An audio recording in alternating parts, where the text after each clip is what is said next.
AJ, what the hell happened last week? Shh! Zip it, Russo. Remember? You don't gotta do that, kid. No one's around. It's just us. Shh! Well, apparently I do.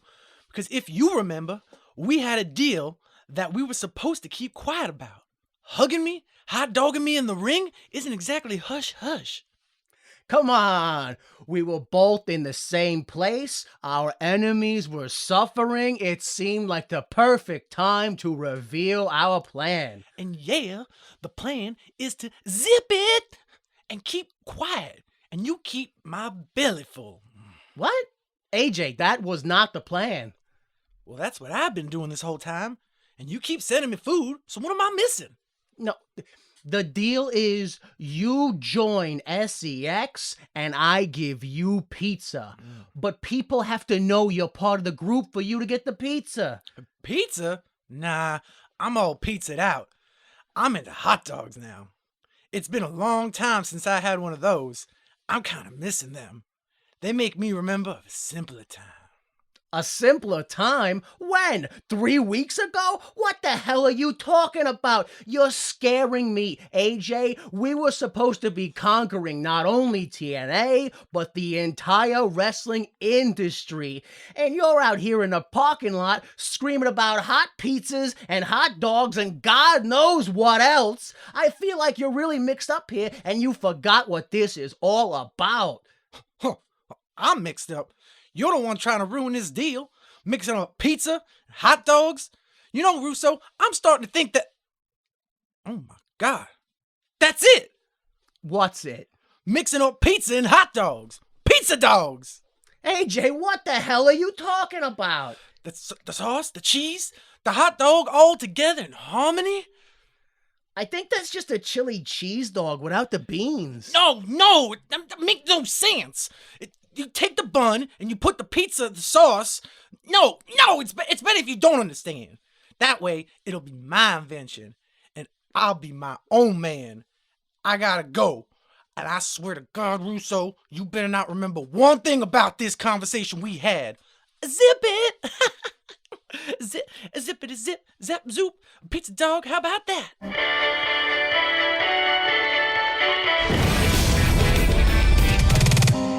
Why would you make this?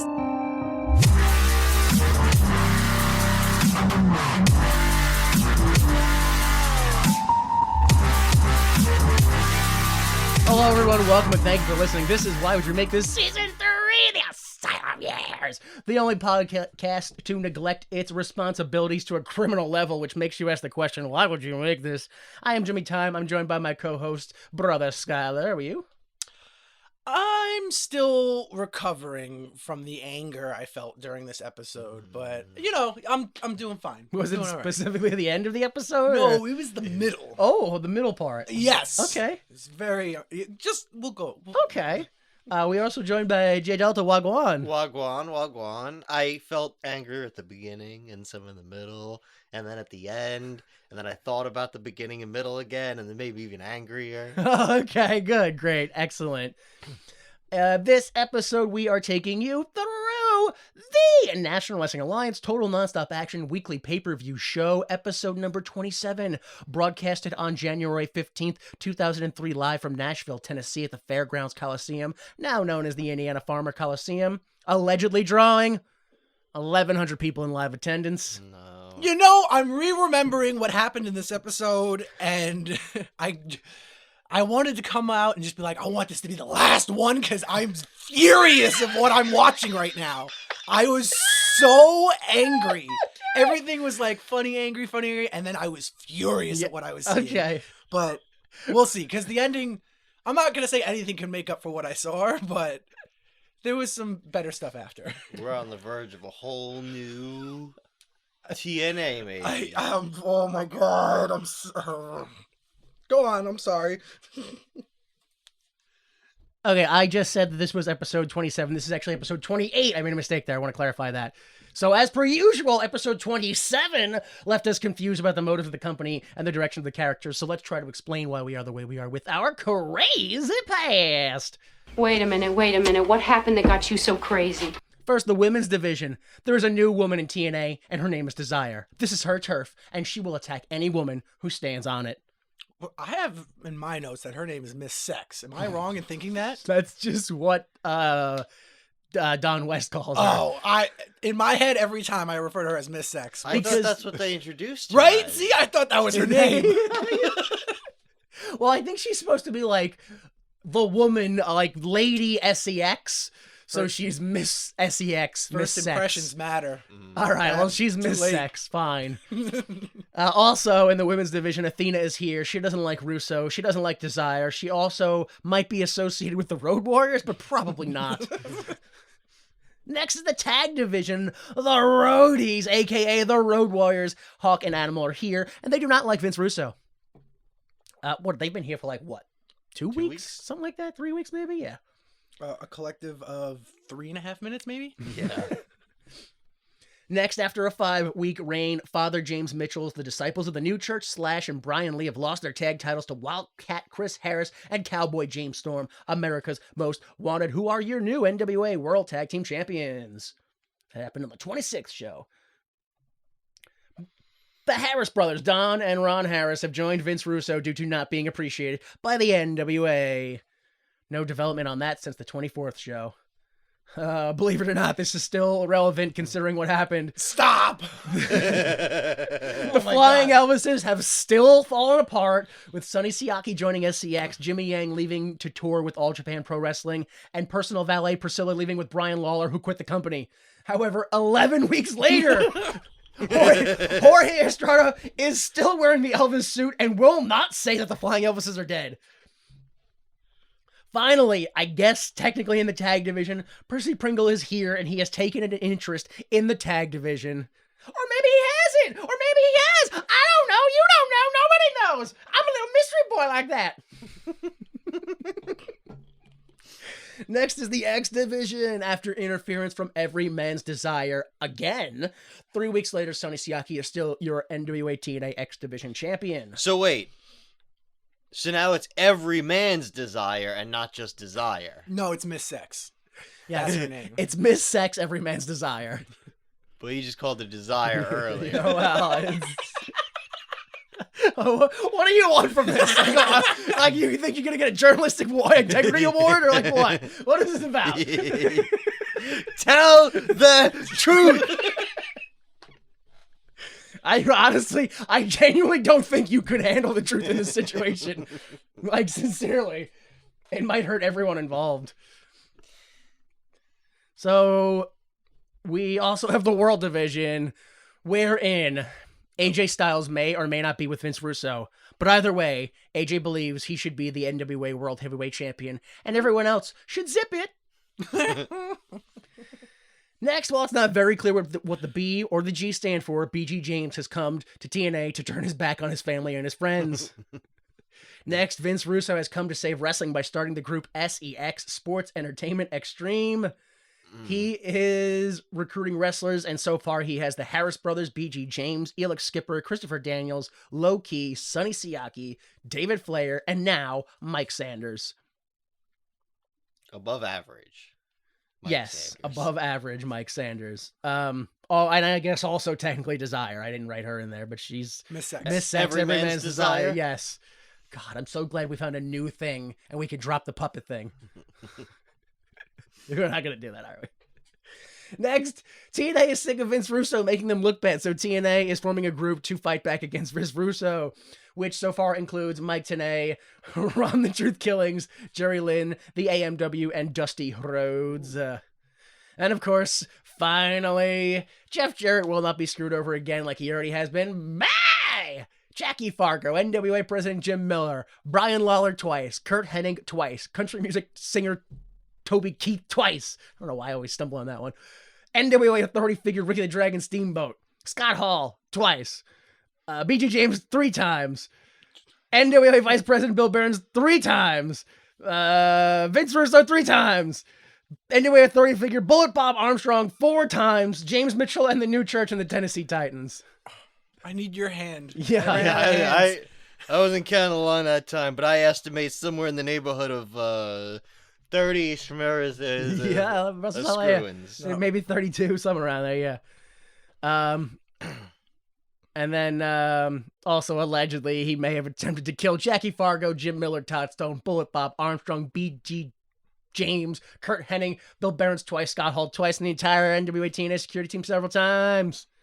No murders in quite some time. And yet, Oh, but you fail to mention how he heroically stopped a midget from beating off in a trash can.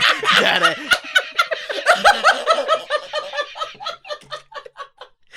that's true. That's true. If he hadn't done that, some say he'd still be masturbating in front of up to 1,100 people each week. Good Lord.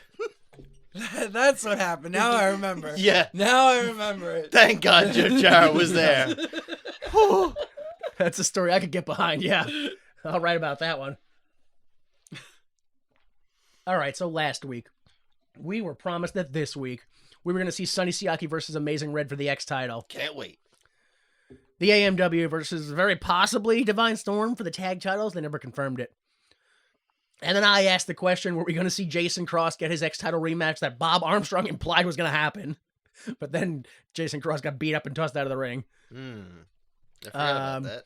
Tenay is going to have a sit-down interview with Vince Russo. What is inside David Flair's burlap sack? No, we found that out. It was the axe handle.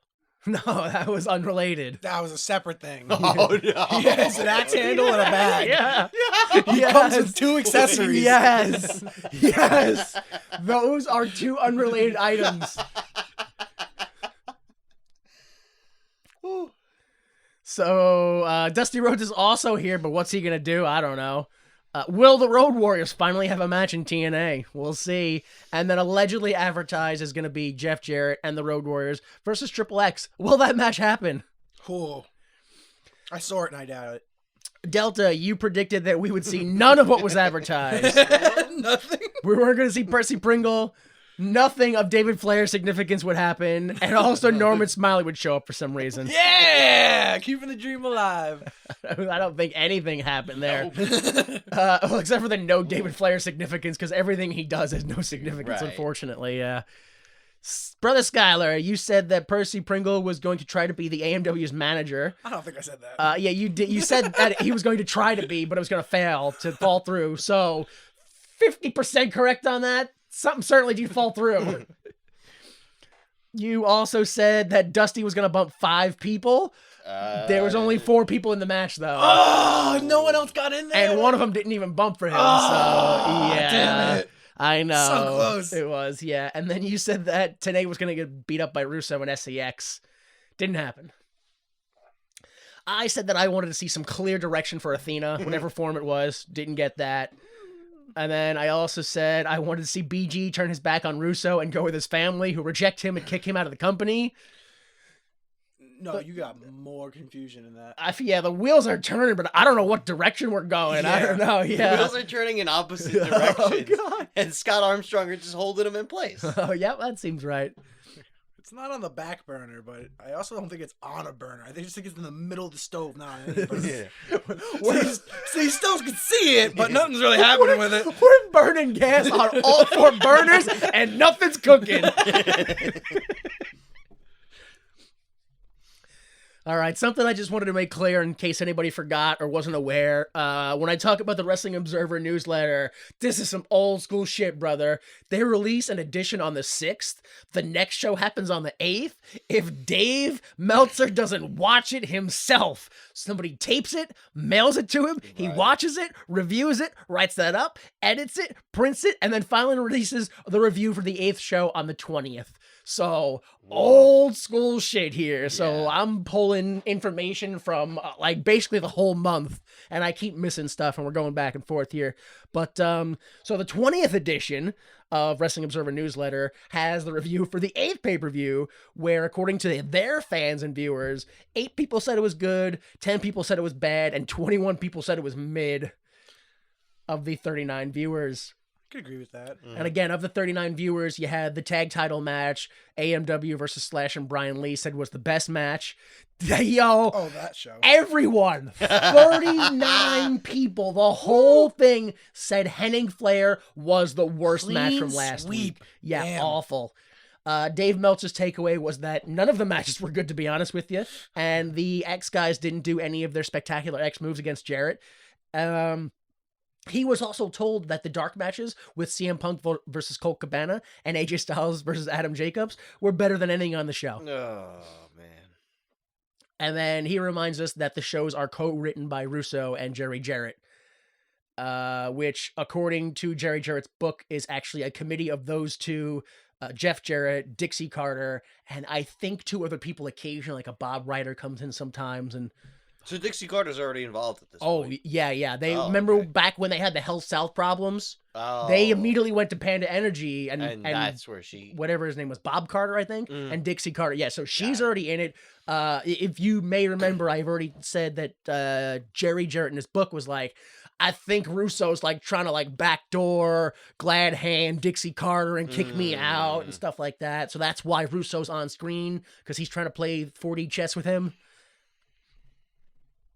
Yeah, I know. Every time I wanted to do this show 2 weeks ago, but I kept finding more information on it. I was just like, oh my God, dude, this is so hard.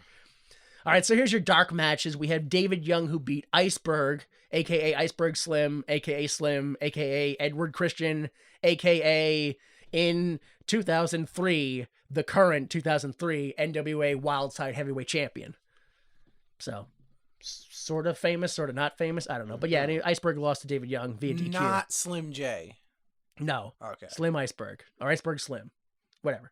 We also have Wagner Brown, a.k.a. Slick Wagner Brown, a.k.a. April Hunter's boyfriend, a.k.a. her tag partner in Team Underground. He beat John Walters, a.k.a. RJ Brewer. I don't remember that ex-boyfriend. What? Of April Hunters. You don't remember Wagner Brown? No. He was on screen with her when she appeared in the audience that one episode. Next to yeah. Good for him. He made it. He made it, yeah. Also, one more dark match, Jorge Estrada versus Chris Michaels. I believe that is Chris Michaels' last match with the company, like, forever. Oh. Wow. Yeah. We already saw his last match on TV, I think, so. Last time. All right, so we cannot start the show because we get a cold open. Ooh. Great. Where we get a video recap of the Russo-Jeff Jarrett angle. It's a minute long. Thoughts? None, right? Are you kidding me? You have some thoughts on this one? Are you kidding Go ahead. me? What do you just on the video? Just the video. I was so ready for. Wait, what was the video? What were we talking about? The promo, or we're talking about the hype video? The hype video package. Where they just talked about the year. I leading up to never it? was with you. Oh no. Okay. Zip it. It was hilarious.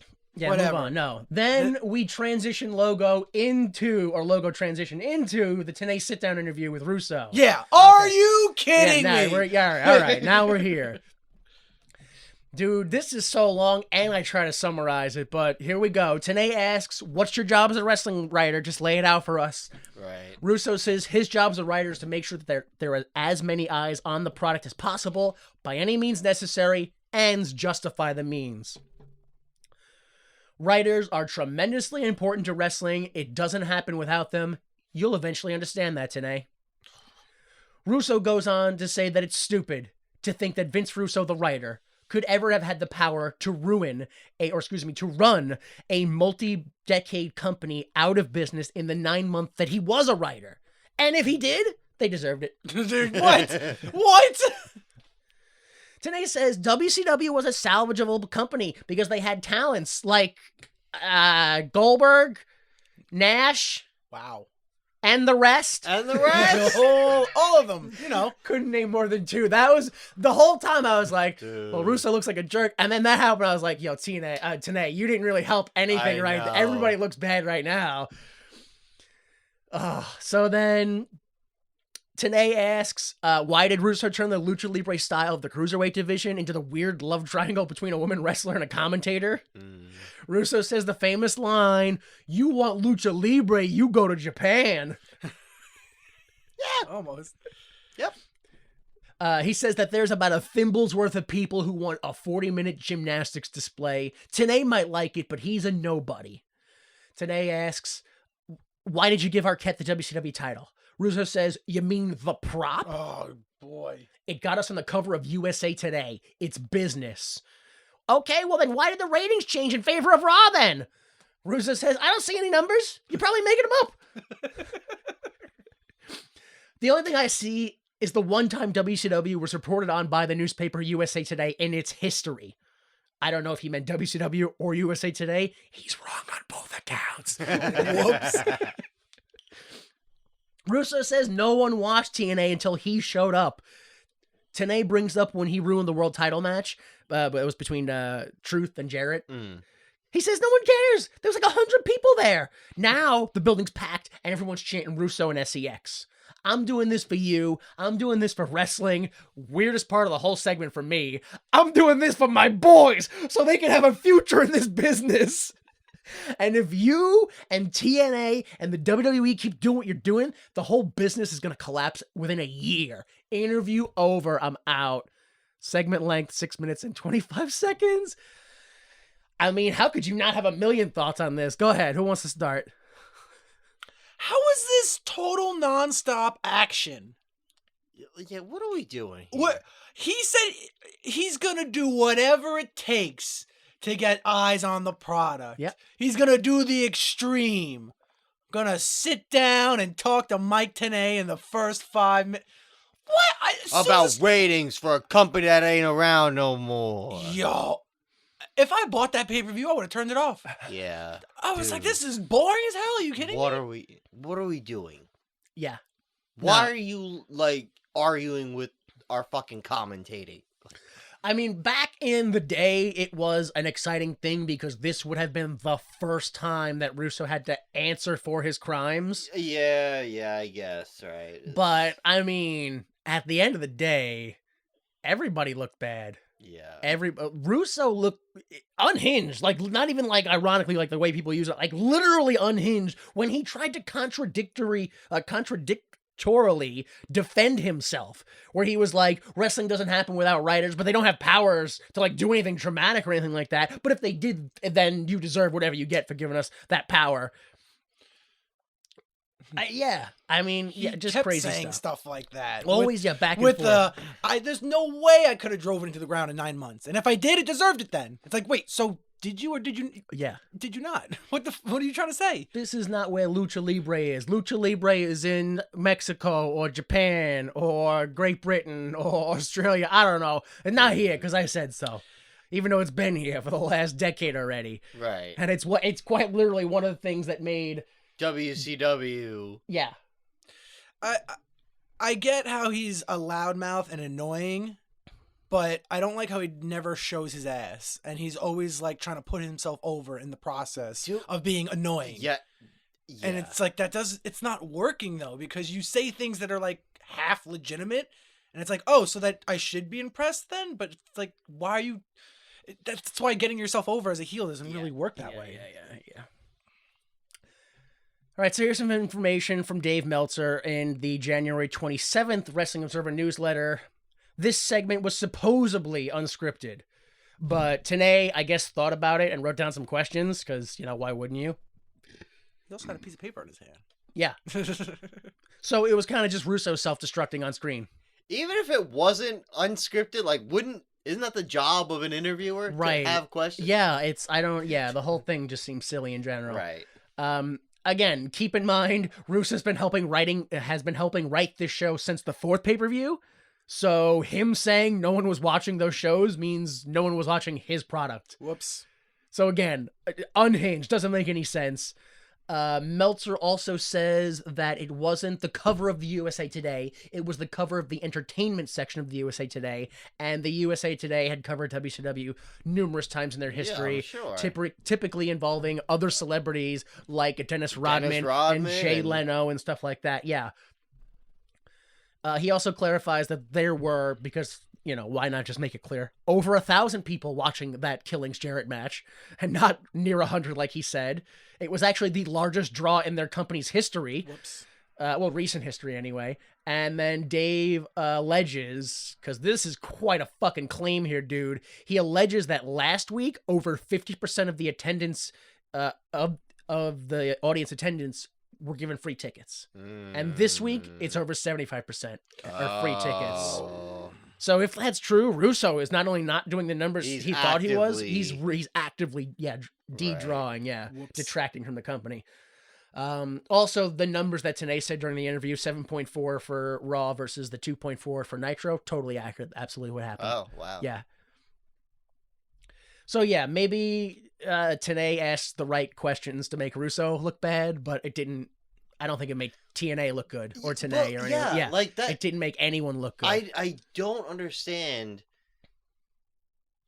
How do we get in the position where we're opening with an unscripted interview? The whole thing was really poorly thought out. Like, this should have been a heavily scripted moment, considering who Russo is, what this moment was, where your storylines go, like all that stuff. It's a very confusing situation. Although I cannot tell you how many times I have walked into a wrestling show and said, "Hey, owner of the company, what do you want the wrestlers to do tonight?" And he goes, they know. So just, go have them do it. And then you go ask the wrestlers, "Hey, what are you doing tonight?" And they go, "Oh, I don't know. I didn't talk to the owner yet." And you go, "Oh boy, you're going to have some fun. You're going to have a whole bunch of fun in 5 minutes, kid. You're going to have a lot of fun." Yeah, so whoever's still listening, I'm glad, because let's start the show!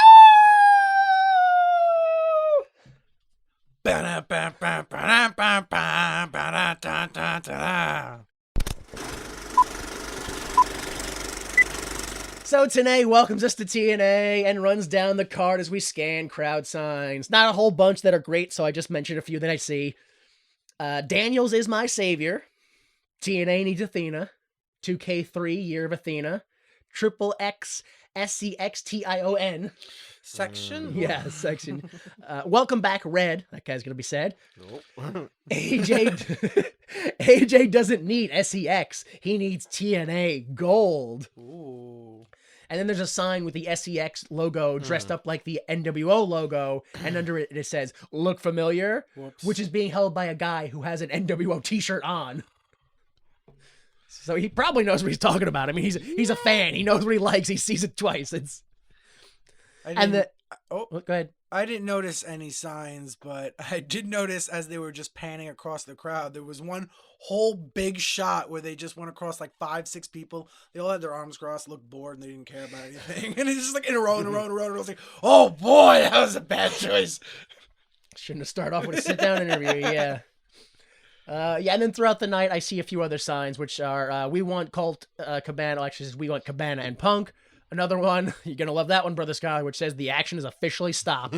Yes, exactly. And then the only other sign I saw, which made me want to talk to you for a second, which it said "low key," and it was a rising sun behind the word low key, or the name low key, which once again makes me want to let you know that low key has never announced in any way that he has Japanese ancestry. There is no reason for you to presume that, other than the symbols on his pants and the way he wrestles. And the way he chooses to stereotypically talk. But other than that, there's no reason for you to think that. All right, so tonight, it's NWA versus Russo's SEX. We're also going to have Triple X versus Jarrett and the Road Warriors. And we're going to hear from Dusty Rhodes. They go to announce something about the Amazing Red, but Russo's sex music hits. Oh, good. More Russo. Okay. And they come out wearing their own merch.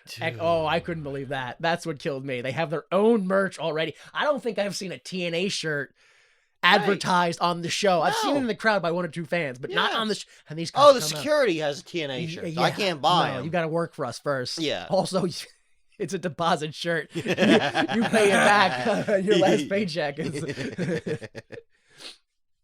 Okay, so segment 2, Russo and SEX come to the ring, and Russo has a literal soapbox labeled as such.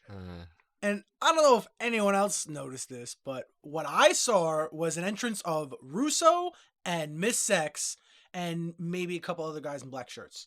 because it was just shots of those two people, and they didn't show anyone else during the entrance. Yeah, I had no idea who was with it them. was just like they got a shot of Desire, and then she walked out of frame, and other guys walked into frame, but that was not the intention. They just didn't Nope. cut early enough. But then they go back Yeah. to Russo and then back to Desire. yeah. And I was like, wow, all right. Yeah. So in the ring, Russo rests his foot on the soapbox. Doesn't stand on the soapbox like you normally do.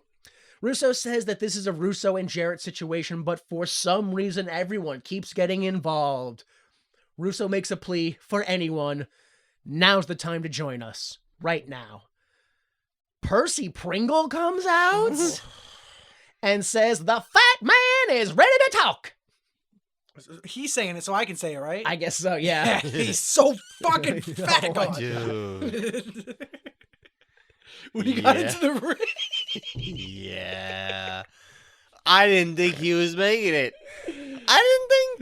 I didn't think he was gonna make it. I think he had to pick up his gut to get it. I don't know. It was, Depressing? I don't know. So Percy says he used to get hounded by Russo for interviews as the part of the crowd chants, "Who the hell is this? Who the Wow, hell really? is this? Who the hell is this?" But Percy's been thinking, and wrestling might as well be dead, and sports entertainment's where it's at. Russo says, "So you want to join the family?" And Percy looks around in disgust, and he says, "Well, I just want to shake your hand." Yeah, what was that about? I don't understand that. Russo says, He didn't wash his hand after he used the I bathroom. know. in the I back. was like, he's gonna like Yeah. the shaking buzzer thingy. He's gonna electrocute him, or "Would you like a chocolate pretzel?" yeah, Right. Just shake my hand first. Russo says, yeah, he remembers about the stories of Percy cutting promos on him behind his back and kicking his ass on the way out of the door. Russo calls Percy a fat piece of shit. Wow. Percy spits on Russo. So SCX beats Percy down. BG takes the soapbox and breaks it over Percy's head, who is now bleeding everywhere. Dude, immediately. gushing. Everywhere. And then I got it. Yeah. It's still. Oh wait, no, it's Jorge Estrada. It's Jorge Estrada, yeah. Jorge Estrada! It's Elvis! He comes out to help, but yo, it's 7-on-1. No. For a hot minute, I was like, "This is his push. He's Yeah. clearing the ring right Dude, now, he did. single-handedly." He came out like Sting. He took down like And- 3 guys in a Yeah. row, and I was like, "Oh my God." That's true. He did tag like 3 guys, and then he got taken out from the knee, but Brother, for a hot second, I was reliving Sting fighting the know. NWO, and I was feeling it. I was like, "This is it." His moment. yeah. Who's that coming down from the rafters? It's Jorge Estrada! The flying Elvis!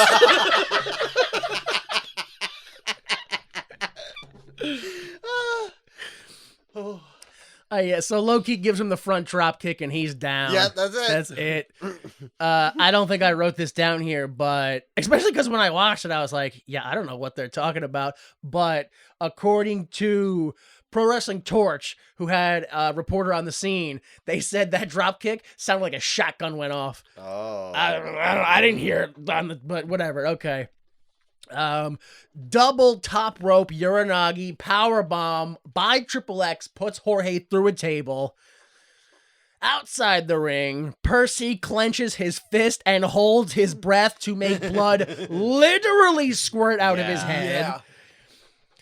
Jarrett with a chair and TNA's future security team Rick Santel and Chris Vaughn run to the ring. The 9 members of SCX immediately run away.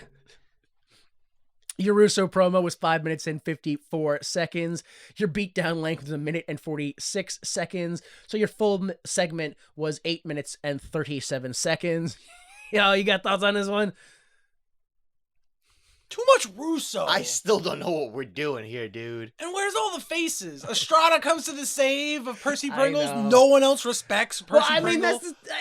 Estrada hasn't been here for weeks. I just like the idea of, like, he hasn't been here for weeks. He shows up. He has no idea what this is. And all of a sudden, there's all these strangers in the ring. I gotta do something about it. That's it. He saw one guy in that ring who was like, if they're with him, oh, it's on. Yeah, but like you just said, you don't know where they're going with this. And I agree because, like, realistically, either Percy tried to join Russo, so fuck him. Yeah. Or B, he wasn't trying to join Russo, and I don't know what the fuck he was doing out there, yo. Like, I have no clue what that idea was. Are you saying you're gonna join us? I just want you to shake my hand. So you're part of our family. Just touch my strong hand. Yeah. Just touch it. Come on. Yeah, so according to Wrestling Observer newsletter, apparently, after nobody understood what was going on, Percy Pringle himself went on to, I guess, his website and then also the TNA website in storyline form and claimed he was never going to join Russo. He was trying to infiltrate them. Mm-hmm. Russo figured it out and beat him down, but yeah, you gotta read the website to know that, so Yeah. that doesn't really help. Also, Brother Skylar, not that Dave is any sort of a moral, like, authority on this, but according to the Wrestling Observer newsletter, quote, words cannot do justice to the term huge when describing how Pringle looked on TV. Dude. He made Abdullah the Butcher appear svelte. Whoa. Man. I agree. Dude, Yeah, man. yeah. And then the last thing I have to say is that allegedly, according to me, they must have moved the ring mat mic because you can now hear a different section of the crowd. Nothing's changed, though, because you just barely heard some fan member call Percy the F-slur. So Oh. it's still missed that happening. Wasn't like it was just that one section. It's Yeah. everybody. They're over there. They're in the back. They're in the front. They're It's all all- hateful Yeah, monsters. yeah. As long as they keep going to the same arena. All right, so welcome segment take 2. Tanae tells us the Amazing Red is still in Japan. Red's replacement, Jorge Estrada, who's being helped out of the ring. So he's probably not going to be in that match. Bob Armstrong's probably going to tell us more about that match later. AMW versus Divine Storm with Trinity, Jarrett and Road Warriors versus Triple X in a 6-man. And then Dusty is going to have something to say whenever he shows up. It's going to happen.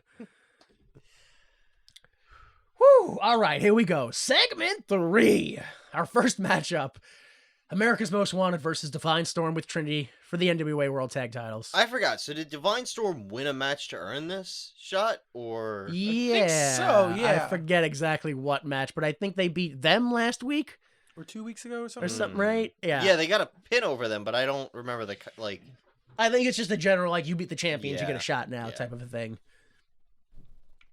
So Tanae pushes the revenge angle for Trinity's interference in their last match, which is what got them this match. Divine Storm attack before the bell, and then commentary spends most of the match talking about Percy Pringle, Russo, and the segment that just happened. Your match highlights include, I really wish I would have wrote this down better, but a quote, this great sequence on the tag by AMW. So whatever happened. you picked the tag. Whatever the sequence It was was great. okay. Yeah, I'm sure it was. Sorry about that. Trinity does one of those, like, legitimate Hurricane Ranas that ends in a pin where everyone floats for a second on Storm. I was gonna say she has one of the most legit Yes. Hurricanranas. Yeah.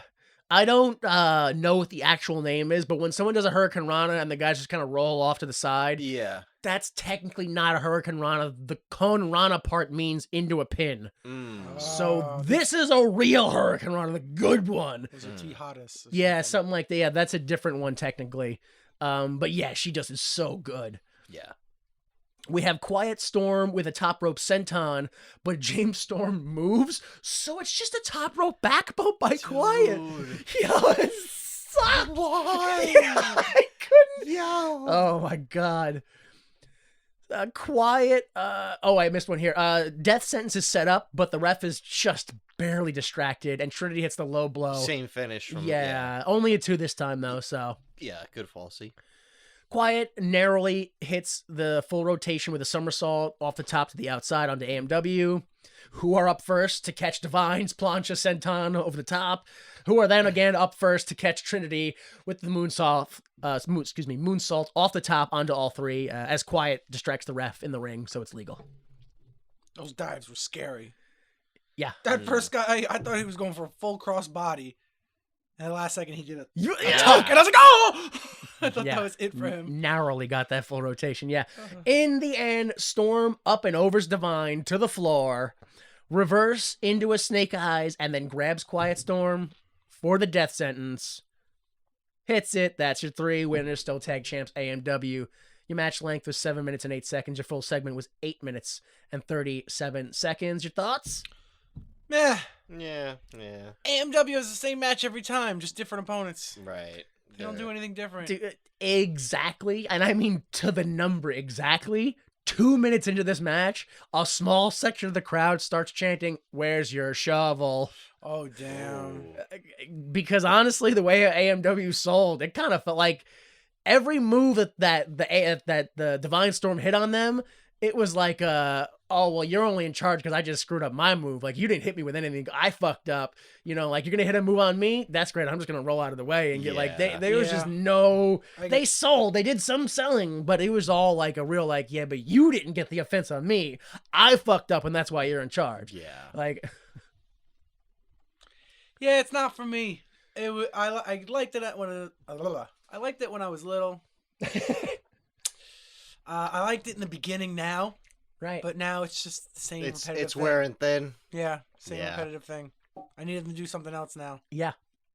This is that part of wrestling where promos really cover up a lot of the things where it's like, if the guys are going to do the same wrestling match, that's fine, but give me a little bit of story so I can be like, well, at least I got something moving along. Give me a reason to care. Give me a... All right. Get ready. Because this is the last time that we see the team of Divine Storm, as well as the single wrestlers, Chris Divine and Quiet Storm, in a TNA ring. Okay, bye-bye. Wow. Salute you off. See you later. Ooh, don't have chemistry with the tag champs? That's it. You done.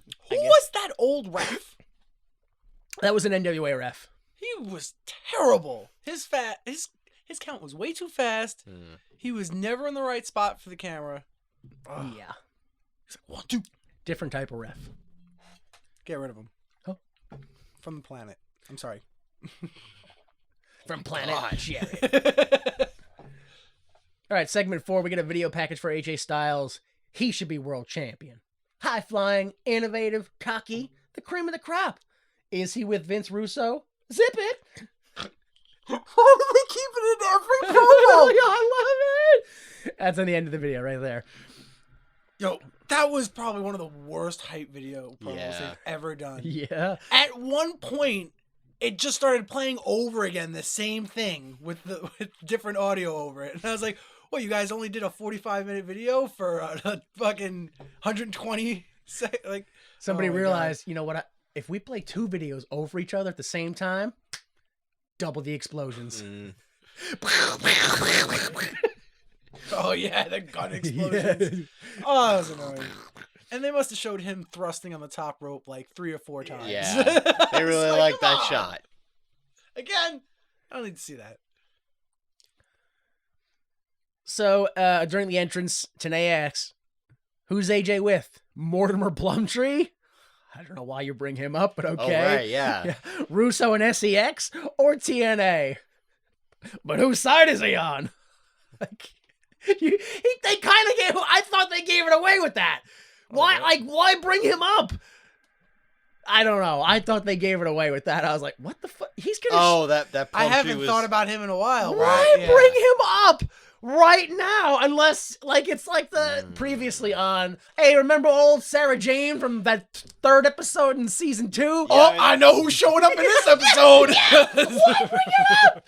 That was how I felt. The second he was like, is he with Mortimer Plumtree? I'm like, yo, you could have said Percy Pringle, and I would have been like, maybe, why not? Mortimer Plumtree. No, 1,000% not. All right, so I'm freaking out. Sorry. AJ on the mic immediately answers the question. I'm not with Plumtree. I'm not with Russo's SEX. I'm my own man. And I should be heavyweight champion. The Truth music's hit. His music hits, and he comes out.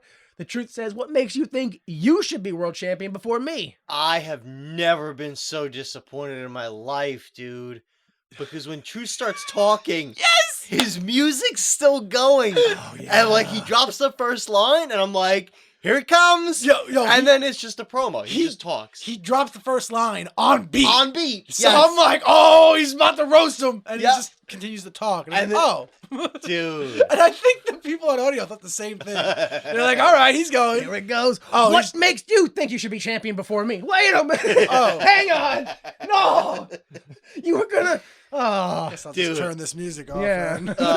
I lean forward in my chair. Here it comes. Oh. so yeah, I'm a former champion. Prove it. AJ Styles versus Run the Truth Killings. I love. There's a point where Don West says, "You know, it actually makes perfect sense that this match is happening." No, it doesn't. There's no way. Nothing makes sense, dude. Yo, it's a good thing these wrestlers just come out and challenge each other, and it just happened to work out because we didn't have a plan. No. No. Oh my god, dude. Don West thinks everyone has been watching as long as he has. And he thinks he's ahead of the curve. It's so funny. All right, so your match highlights include something I thought was funny, where the Truth elbows his way out of a headlock, and then AJ stops it by kneeing him to the gut. But AJ walks away, grabs his crotch, and yells, "He hit me in my nuts!" You get a 12-second vertical suplex by AJ. Very good. And then the finish, which is your Super Falcon arrow by the Truth. Oof, man. Super Falcon. Yeah. Yeah, in the end, after much struggling, the Truth reverses a superplex into a Super Falcon arrow, aka a sit-out front suplex. But Mortimer Plumtree What? rushes out and distracts the ref. While that happens, David Flair What? runs out and hits the Truth with his sack. David throws AJ on the Truth and runs away. So runs Mortimer too. That's the 3. Your winner, AJ Styles. Finally, I'm invested. The sack is back. I want to know what's in it. I just picture an alternate universe where there's people in the stands going, "Sack is back! Sack is back! Sack is back!" Where David Flair's over beyond belief. Into it. They can't wait. What's it gonna be this week? It could be anything. It's a pie. Sack is back. Sack is back. I know we revealed it and they still want the sack.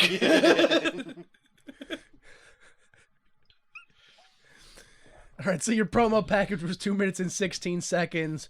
Your promo length was 1 minute and 43. Your match length was 8 minutes and 53 seconds, with your full segment being 13 minutes and 39 seconds.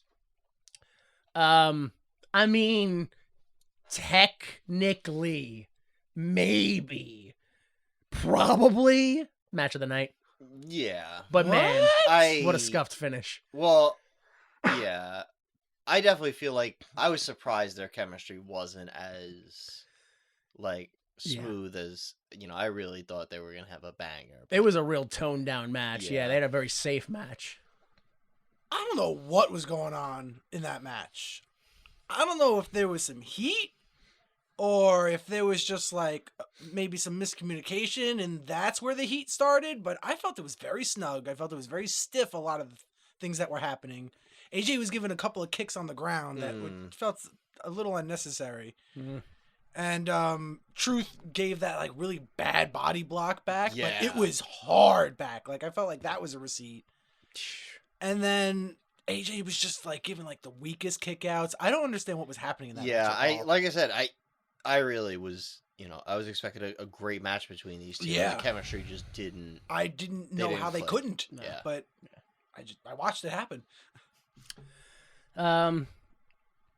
Nothing news, but according to Pro Wrestling Torch, who had a reporter at the show, quote, I don't know what David Flair had in his sack, but it had both weight and a metallic sound, I will say this. which is exactly how it comes off to us. So.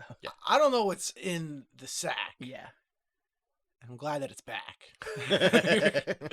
But Tenay said, oh my God, it's David Flair.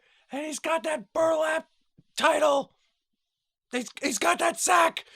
Mm. And I was like, what? so Why did he what- say that? What random is it going to be like the WCW hardcore title or something stupid? Or... He said title for some weird Oh reason. gosh, I don't. Yeah. Keep in mind, none of us remember any of this crap. Nope. So I don't know what it really is, but ooh, if it ends up being the WCW hardcore title, oh my god, I regret that. All right, segment 5. Segment 5, we snap cut to backstage in the TNA locker room corner thing, wherever they are. Goldie's with Jeff Jarrett and the Road Warriors. Goldie asks about AJ Styles. Jarrett says AJ's a kid and he's got a long way to go before he has a shot at the NWA title. As for Russo and Triple X, what do you say, boys? Animal says, we got your back in the time! You wanna know what to do? It's so good! You gotta go! It's so Russo! Charlie! Let's go now! Which, of course, translates to, we have your back anytime, Jarrett. AJ, you jumped us. You're in this now. Jarrett and the Road Warriors have more titles than anyone in the wrestling business. Russo and SCX are going down. Tell them, Hawk. And dude, while Animal's going off and Goldie is like Fighting for her life. there's a spike inches from her temple. And she is like, oh. Like, I think at first she's like hamming it up, but then it gets real. Like, Yeah. it's really coming towards her. Oh my god. Oh my god. Hang on. So this happened once in the past. I saw it. Yeah, tell him, Hawk. And Hawk says, well, sex is over. Don't get excited. Everybody can still fuck. But for Russo, it's done. Don't like it. I don't care. That was a weird promo. Yeah. What a rush. That was very weird. Yeah, your full segment was 2 minutes and 7 seconds. My only thoughts are, I really thought that Road Warrior promos used to be a little more nuanced back in the Right. day. And they didn't just say, well, you guys can't have sex anymore. No more fucking, brother. Like,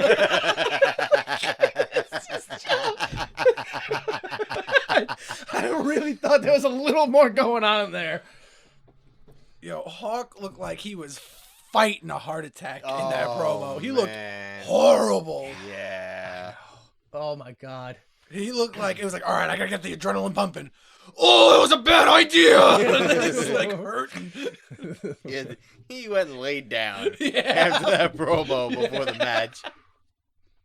Yikes, man. Oh.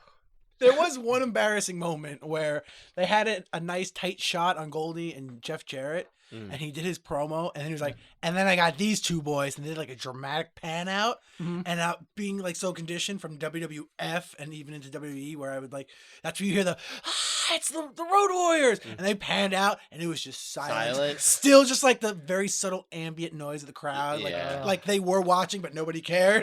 Yeah. I was like, oh, that Dude, didn't work. I felt that the whole every segment. I was like, I Yeah. can't tell if the crowd's dead or not right now. I don't know what's happening. Yeah, so segment 6, we go back to ringside where AJ's still there and he's complaining to Mike Tenay that he needs a title shot and Mike should use his stroke to get AJ one. AJ then rips Tiny the Timekeeper out of his chair to grab it and sits in the ring. He refuses to leave until he gets a title shot. Wrestle around him. Blink and you miss it. AJ actually walks past JB's empty chair in order to rip Tiny out of his chair. It's just like Poor Tiny. It's like he had a vendetta against him. That's yeah. awesome. Somebody starts yelling to turn the mic on, and it's the living legend Larry Zbyszko. Yo, my jaw Why? dropped. I could not What? believe it. Was that what it was? I was cooking dinner and I heard you just go, "What?" And I wasn't sure if it was this or the end part of the show. It was the end. Oh, okay. So Larry comes out and he says, "This is my interview time. The biggest fool of all is the man who fools himself." I think that might be too Bischoffy. Yes, that's what it was. Yeah, a little too Bischoffy. Zbyszko tells AJ that Russo is a cancer and that AJ should not have joined him. Don't sell your soul. I can't do it. Don't sell your soul and ruin your image. It's all you have in this business. I swear I practiced it before and it wasn't that bad. You gotta think Cyclope. Cyclope. AJ keeps trying to say that he's not with Russo, but no Dude. one's gonna listen to that. I was laughing out loud at this, where he's like, "I'm not with Russo." And he's like, "Shut your mouth! I know you're with him." Yes. Yes. My favorite part, he's like, "You may be able to think you can fool people, but you can't fool me. You can't fool Tanae. You can't fool tradition." I was like, what? All right. Tradition. Who was that? Yeah. Is she related to Desire? It must be, yeah. AJ says, "Oh, I get it. If I wrestle the living legend, Larry Zbyszko, then I'm going to get a title shot." And Larry, just almost makes a fool out of himself, tripping over his line. But I think AJ saves him by slapping him. He's like, "You couldn't beat me with a slap." So I was like, ooh. Thank you, AJ. Zbyszko promo was 3 minutes and 35 seconds. Your full segment length was 5 minutes and 28 seconds. Thoughts on this one? I thought it was a wonderful promo by Larry Zbyszko. Yeah, no, That might be just because of everything I had to deal with leading up to it. Oh, yeah. I found it hilarious. I was like, wow, somebody who can cut a good promo, finally. That's almost exclusively what he was used for in WCW. He did a whole thing where the Larry Zbyszko, the commentator, feuded with Scott Hall, the wrestler, against other wrestlers, Yo. just because he could talk so well. They were like, As just do soon it. as he was done cutting that promo, I was like, pay him whatever he wants. Have Yeah. him teach all these kids how to cut Yeah. promos. Yeah. That's why I thought it was so silly that if he's really supposed to be here for an interview, once again, TNA is making a huge mistake by not advertising him because Larry is one of the legitimately few liked old timers of that time by the fans. So it's insane for them not to advertise it because you don't have a lot of old timers that are around, active, and are liked. Isn't it better to not advertise and then maybe he shows up? That's no. If I advertise, then Larry Zbyszko is going to be there. But if I don't advertise, then it could be Larry Zbyszko, could be Goldberg. I'm so confused. It could be I'm just Percy gonna watch a Pringle. different You show. don't know, baby. Yeah, I tried to compare it to today, which is hard because so many of our old timers are trash bags. Yeah. But I don't know. It'd be kind of like, I guess, AEW having an unadvertised Jerry Lynn match. Yeah. Just he's one of the few old timers legitimately liked. Why are you not advertising his appearance? And then two things I just wanted to say, which is there is of course no nepotism in the NWA, even though Larry Zbyszko is the son-in-law of Vern Gagne. And then also, while Larry Zbyszko's last televised match was in 1999, he has had 9 matches in 2002. Oh. Wait. You said his last match was in His last 99? televised match was in 1999. So for the Oh. average person, it's like, well, that guy hasn't wrestled since 1999. But he's been doing things here and there. Yeah. And he had 9 matches in 2002. So he's got some, some ring rust has been knocked off.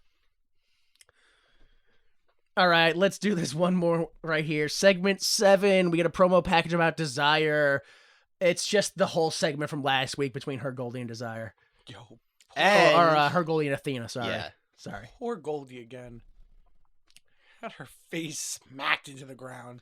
yeah, so obviously after that, crazy scuffle where Goldie gets a concussion and Athena makes the save against Yeah, Desire. Right. We're setting up tonight's big match. Wouldn't it? Yeah, it makes Right? sense, right? Yeah. Yeah. Which is going to be, what is it? It's Desire with Sonny Siaki versus April Hunter. Oh. Wait, that's not what you said. Yeah. I know. Yeah, it's just yeah. So yeah, the match starts. Let's go. Early-ish into the match, Athena checks on April Hunter to show like, oh, I got your back, but I'm gonna be on the other side of the ring the whole time. So I'm here. yeah, I didn't really. It was weird. Like, I'm here for you in spirit because I have other duties to take care of, which technically are already over. And that's all the highlights, right? Well, according to me, there is one highlight, which is April Hunter's float over suplex. Oh, that was great. That is the only thing in the match that I was like, yo, yes, give her a second chance. I want to see more. You had to get your shit in. Yeah, that was a good move. It was a good move. That alone, I was like, I want to see what else she can do. So in the end, April goes up to the top rope. And then for no reason at all, Athena gets on the apron to distract the ref, which allows Sonny Siaki to pull April's leg and crotch her. Oh, I didn't catch that she was distracting the ref. Yeah. I didn't. Yeah, so it makes even less sense, to be honest with you. Right. Because to be honest, the ref not calling an obvious cheat makes a lot of sense for this company. Yeah. Oh, it happens all the time. So for the face's backup to get up and distract the ref when she's in charge, that's even less sense. Doesn't make any sense. Yeah, crotches April. Desire kicks her.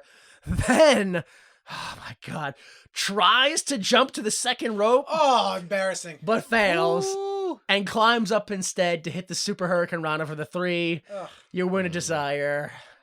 Post-match, Desire stomps down April, but Athena goes for the save. But Desire gets the upper hand and rips Athena's top off, revealing her very not revealing bra.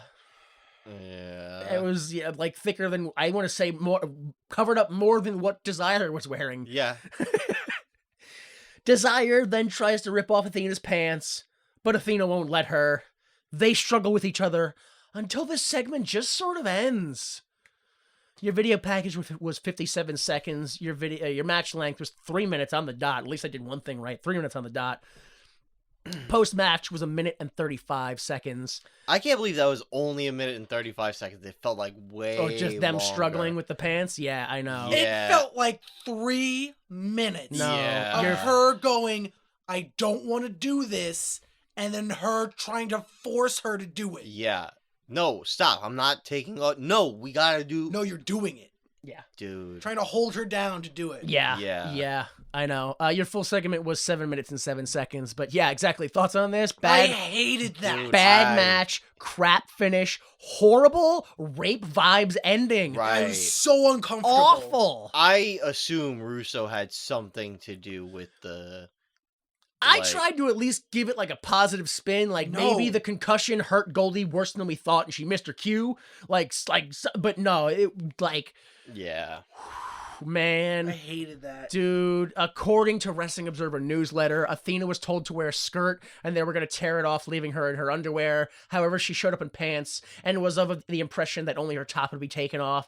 So after her top was taken off, Desire and her started fighting for real regarding Yeah. stripping her Right. pants. It was Yeah. hilarious in the sense that the segment should have ended like 3 minutes before, and it's hilarious in that sense, but in every Yeah. other sense, it was horrible and disgusting. Horrifying. Felt Yeah. uncomfortable. I didn't want to watch anymore. Yeah, I hated that. No. But other than that, I hope it was a good paycheck for April Hunter because she deserves better. Hmm. I watched that match and I was like, why are we giving it Desire this gimmick? Why are we not just giving it to April Hunter? It's not because she's not attractive, because she is. She can do all the same stuff. Yeah. And she can actually work. Mhm. I didn't understand it. Yeah. Literal fitness model. Yeah. How are you gonna tell me she's not hot? Like, I don't understand what's the Yeah. titties too big? What's the problem? I don't understand it. The way it started with her kicks and punches, I was like, this is her first match. Yeah. This is her first match. And then during the match, they start saying, Don't, because it only makes everybody else look bad. Go ahead, say it. I almost just wanted to say the second part, but they said she was wrestling for a while. She's had Yeah. a couple of matches under her belt, maybe a few years. And But what's that the other part? she was trained by Dusty Rhodes. Yo, Dusty Rhodes is getting old. If he thinks that's a successful student, brother, close up shop. It's done. We're done. Like trained like this morning in catering? Yeah, for Like that real. was it? Dude, Yo. yeah. That's Trey when, like, you know, the wrestling school owners no longer running a legit business, and you just got to send in and they'll mail you back a certificate saying you passed. Yo. This is one of the ones where I'm like, please tell me her dad is somebody that was real good friends, because there's no other. I can't understand. Blowing Russo. Somebody must like something, money, sex, something was going on. SEX. And then, unfortunately, out of everybody involved, this is the last time we see April Hunter in a TNA ring. Oh wow! Yeah, she comes back in like 2009, but that's it for us. And it's just one match, so. All right, post-segment today reminds us that TNA is going to local places and Jarrett's going to defend his title and that Goldie might have the dream with her. So let's go to that. But, yo, we're going to take a break because that was an awful segment. Yeah. I hated that. Yeah.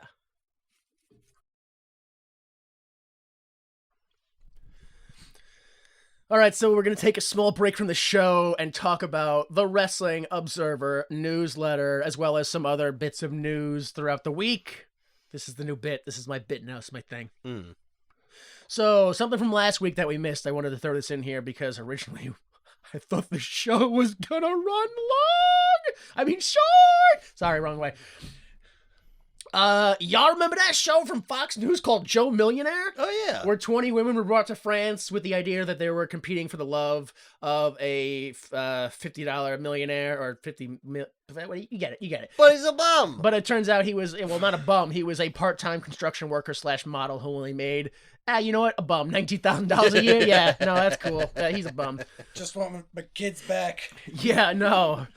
Yeah, he's apparently learning to wrestle in UPW. Oh. Wherever that is. There's also some other names here, but like I said, this show's definitely gonna run long. We gotta go on. DDP, Diamond Dallas Page. He has a Disney pilot show, or a pilot for a Disney show called Extreme Fairy Tales. Never came out. Looked it up. Till this day, there was no Disney show with that title.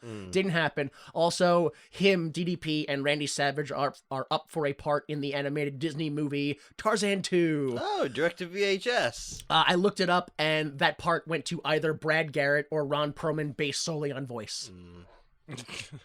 Or maybe both of them. Maybe they both parts, but I don't know. But yeah, they're not in the film. Next, January 13th Wrestling Observer newsletter titled Wrestler of the Year, Contenders, More. In the Here and There section, we are told that you can add the Road Warriors to the list of 80 stars looking to publish an autobiography.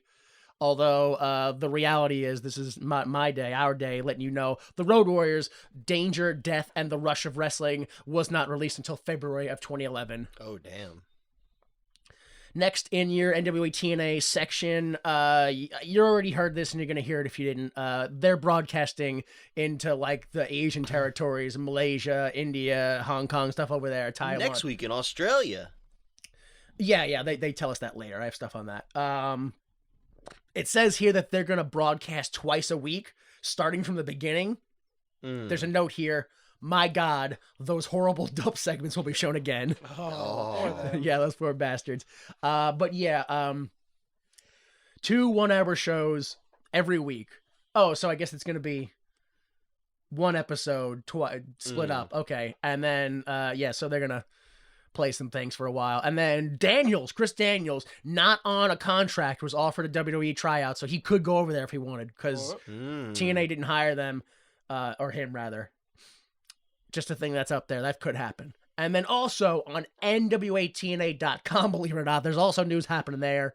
They released an article stating that in regards to the silent auction, they are in the process of compiling the winners' information and will be contacting them within the next 10 days to make arrangements for the prizes. Prizes involving the talents will revolve around their schedule, the most important part of this being, and I quote, appearances of the auction winners will be staggered over several weeks. All right. So we're going to be seeing them for quite a while on TV for us. Boy.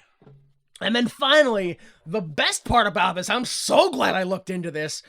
The day of the show, Bob Ryder released a column / newsletter titled Notes from Backstage, where he said that, 1, TNA plans to launch a school in February with trainers Jerry Lynn, Chris Harris, Ron Harris, Chase Stevens, and other TNA stars. Yeah. Yeah, I know. Jerry Leno and the rest. Yeah, and the rest. Yeah. Chris Harris. And then Yeah. this one, the most important part right here. He also pointed out that there was a quote-unquote blooper in the December 18th program when during the Jeff Jarrett AJ Styles locker room brawl, it gave away that the Road Warriors were going to have a surprise return.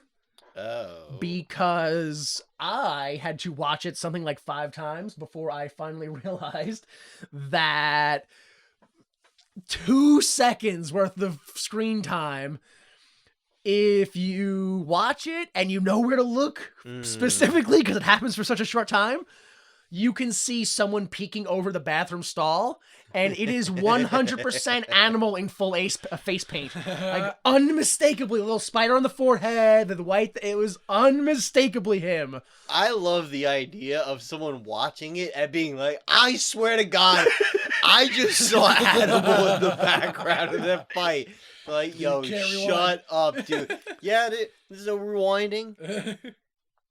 I like it because it completes the tag team circle of accidentally walking into promos. They've both done it now. Animal Yeah. hawked. Yes. All right, let's go back to the show. Segment 8. Goldie sees a pickup truck entering the parking lot, and it's gotta be Dusty Rhodes. Dude. But it's actually Mr. Wrestling 4? Shut your fucking mouth. I would have fucking kicked this whole table over. Smash your computer and dude. Mr. Wrestling 4. Yeah. Oh my God! He's here. He's here. It's Mr. Wrestling 4. The infamous Mr. Wrestling 4. But who do you think it is? I don't know. He has nothing to say. We black out back to commentary table. And if you missed the back, We blacked out already. Yeah. if you missed the back of his jacket, Tanay and West confirm it is Mr. Wrestling 4. And it's gotta be something with Russo. Your Goldie time was 18 seconds. Your table time was 20 seconds. The full segment was 40 seconds. Your thoughts on this? Without too much yelling? Nothing makes sense about it. Yo. They were like, "Oh my God, it's him." Who do you think it is? My favorite part about this is commentary immediately goes, "Oh my God, who do you think it is? Could it be Russo? Oh no, wait, we just saw him in the ring. Hang on." He was legit trying to figure it out. Yo. Oh my God. Yeah. What week are we on? 28? Dude. Yeah. I can't believe, like, we're doing the burlap sack again. We're doing Mr. Wrestling again. Like, I mean, like you say that, and honestly, that's the point I have, which is after David Flair, after Mike Sanders, I can't even begin to imagine what allegedly underappreciated, never given a real chance mid-carder this is gonna be. I know, dude. Ahmed Johnson? The Kiss Demon? Buff Bagwell a 5th time? I mean... I thought it was Dusty Rhodes. Dude. I thought it was Dusty Rhodes. Sure, why not? Yo, I don't know, little mean to say, but Mr. Wrestling died, or Mr. Wrestling 1 died 10 days after they revealed that Russo was Mr. Wrestling 3, so, like, Who is Mr. Wrestling 1? Mr. Wrestling rolled over into his grave. Yeah. Oh, man. I don't want to be around anymore. Yeah. Rolled away. Mr. Wrestling 1 was just the guy. Just He the was guy. Mr. Wrestling 1, yeah. It was Mr. Wrestling 2? Yeah, it was just his gimmick, same thing. 2? Mr. Wrestling 2. Okay, so what the fuck are we even doing? I know! What the fuck are we even doing? I don't know. Like, give me a new mask gimmick at least. I Like, know. really? Really? I Every know. 4 weeks, like, in a month and a half, we're going to have Mr. Wrestling 7 come out because we can't afford a new mask. All we can afford is to change the Roman numerals on the jacket. That's it. Oh, my God.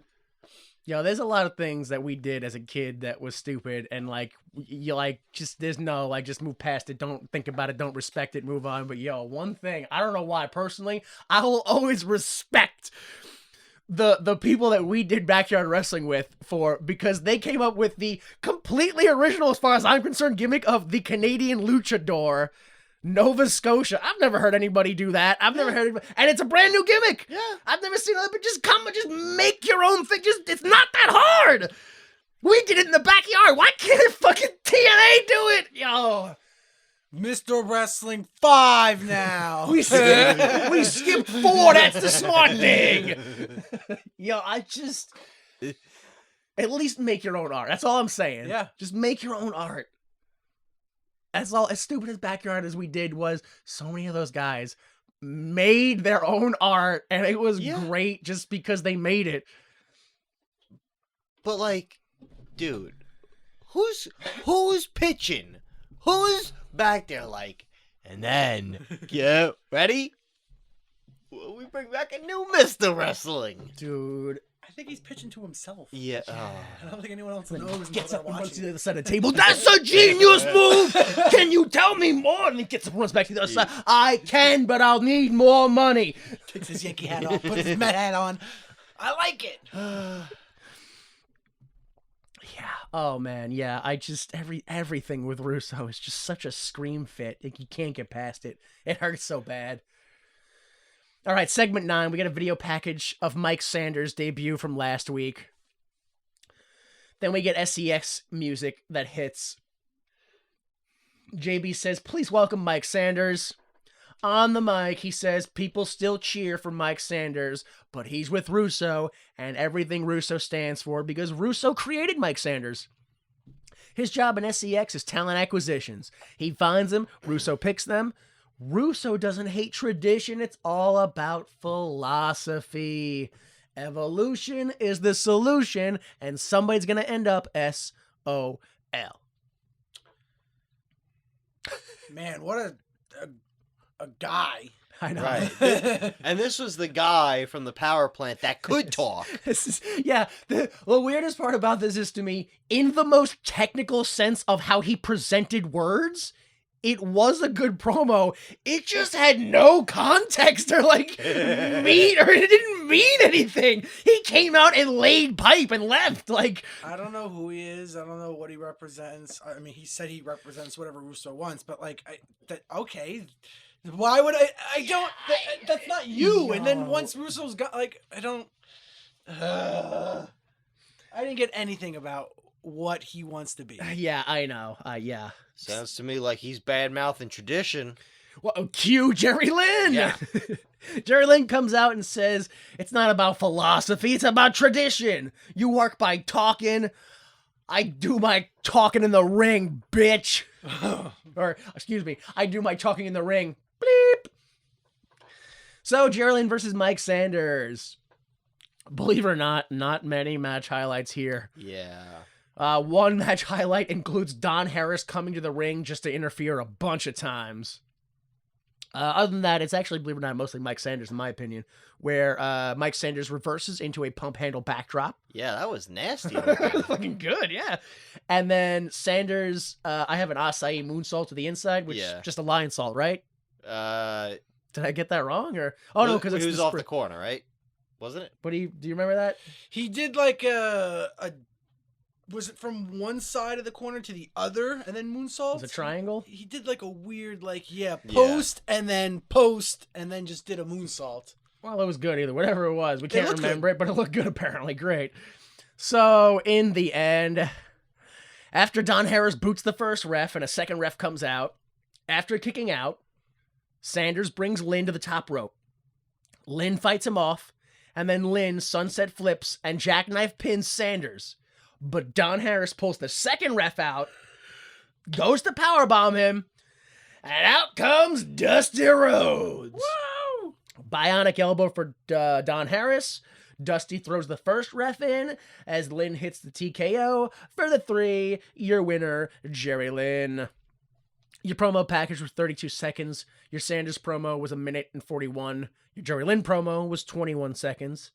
Your full match was 7 minutes and 39 seconds, with the full segment being 12 minutes and 21 seconds. Thoughts on this one? This is probably the most forgettable Jerry Lynn match we've seen. Yeah. Crowd Yeah, is I think. dead still Yeah, from they what don't they just care. witnessed before this. They were dead during the promo, during the match. I felt it was exactly like the promo. Technically, it was a very good match, but there was no substance. There was nothing to grab onto. Yeah. It was just technically by the numbers, the most bare minimum of a good match that you could have, and it was all there, but it just wasn't very good. They didn't botch. No, and also, that. also in the promo, So- Sanders successfully got away from a what chant. Yeah. Right. So yeah. he's good. It's just I don't know why. Honestly, at this point, he might be Jerry Lynn. I keep seeing Jerry Lynn matches, and I'm like, I know Jerry Lynn's good, but also I don't think Jerry Lynn's very creative. I think that might be an issue. Maybe that motherfucker needs to move on beyond peanut butter and jelly. He's got some malnourishment going on. Yeah. Yeah, and then as we already said, it was during this match specifically that I realized that whatever they're doing to mic the audience, it's not working at all, because it sounds like the same amount of people are cheering during this match as they do when Dusty Rhodes come out. So I can't tell who's over and who isn't, and it's awful. And then also, unless I'm getting my terminology wrong, literal Dusty finish. He came out to 100%, the dustiest of Dusty finishes. All right, segment 10, we go right into it. The crowd chants Dusty. As Dusty says, it sounds like everybody's cross with everybody. Dusty says the first time he came here was to see pro wrestling, not a midget beaten off in a trash can. We need entertainment and change, but we can't lose tradition. One time, I was NWA champ, and I was sleeping in dive hotels with black and white TVs, and that's when I knew wrestling was real. That doesn't sound good. I'm drawing the line in the sand. NWA wrestlers grab hold of the lightning bolt. Oh. Do you want an hour of Ricky Steamboat? Jarrett going an hour with 3 men? Or a half hour with 3 men? Or do you want a midget beaten off in a trash can? Guys in the back, cross the line. Make something of yourself and become world champion, instead of becoming a midget beating off in a trash can. Everyone has a choice to make tradition something new. Yeah, everyone has a choice. I think that's supposed to be chance. Everyone has a chance to make tradition something new. But the marquee still says pro wrestling, not a midget, a beaten off in a trash can. So, I'm going to go in my truck, and I'm going to go home to Georgia. Nah, I'm just kidding. I'm going to get a 6-pack, and I'm going to make Russo's life hell. Russo comes out, jumps on the announce table, and says, "You never thanked me for creating Goldust, you know." Famously, they had a falling out because of that character. This is your fault, by the way. I idolized you growing up. I got to meet you. My priorities changed. And now, because of you, I want to slap that boil off your gut. So let's go, Dusty, right now, you and me. Russo says...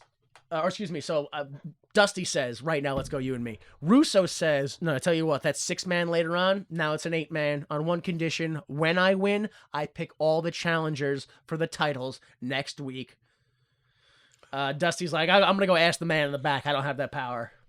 Dusty promo, 5 minutes. Russo promo, 4:30. Full segment, 9:25. My only thoughts here is, I mean, I guess Dusty made some good points, but I don't know if I agree with them. I was entertained. Yeah, Dusty cuts a hell of a promo. That's the thing. The promo was fun. I don't know what the hell he was talking about. I gotta be honest with you. I mean, I'm not gonna take sides on this whole tradition and new wave stuff, but best 2 promos of the night were the 2 of the oldest guys on the card. Yeah.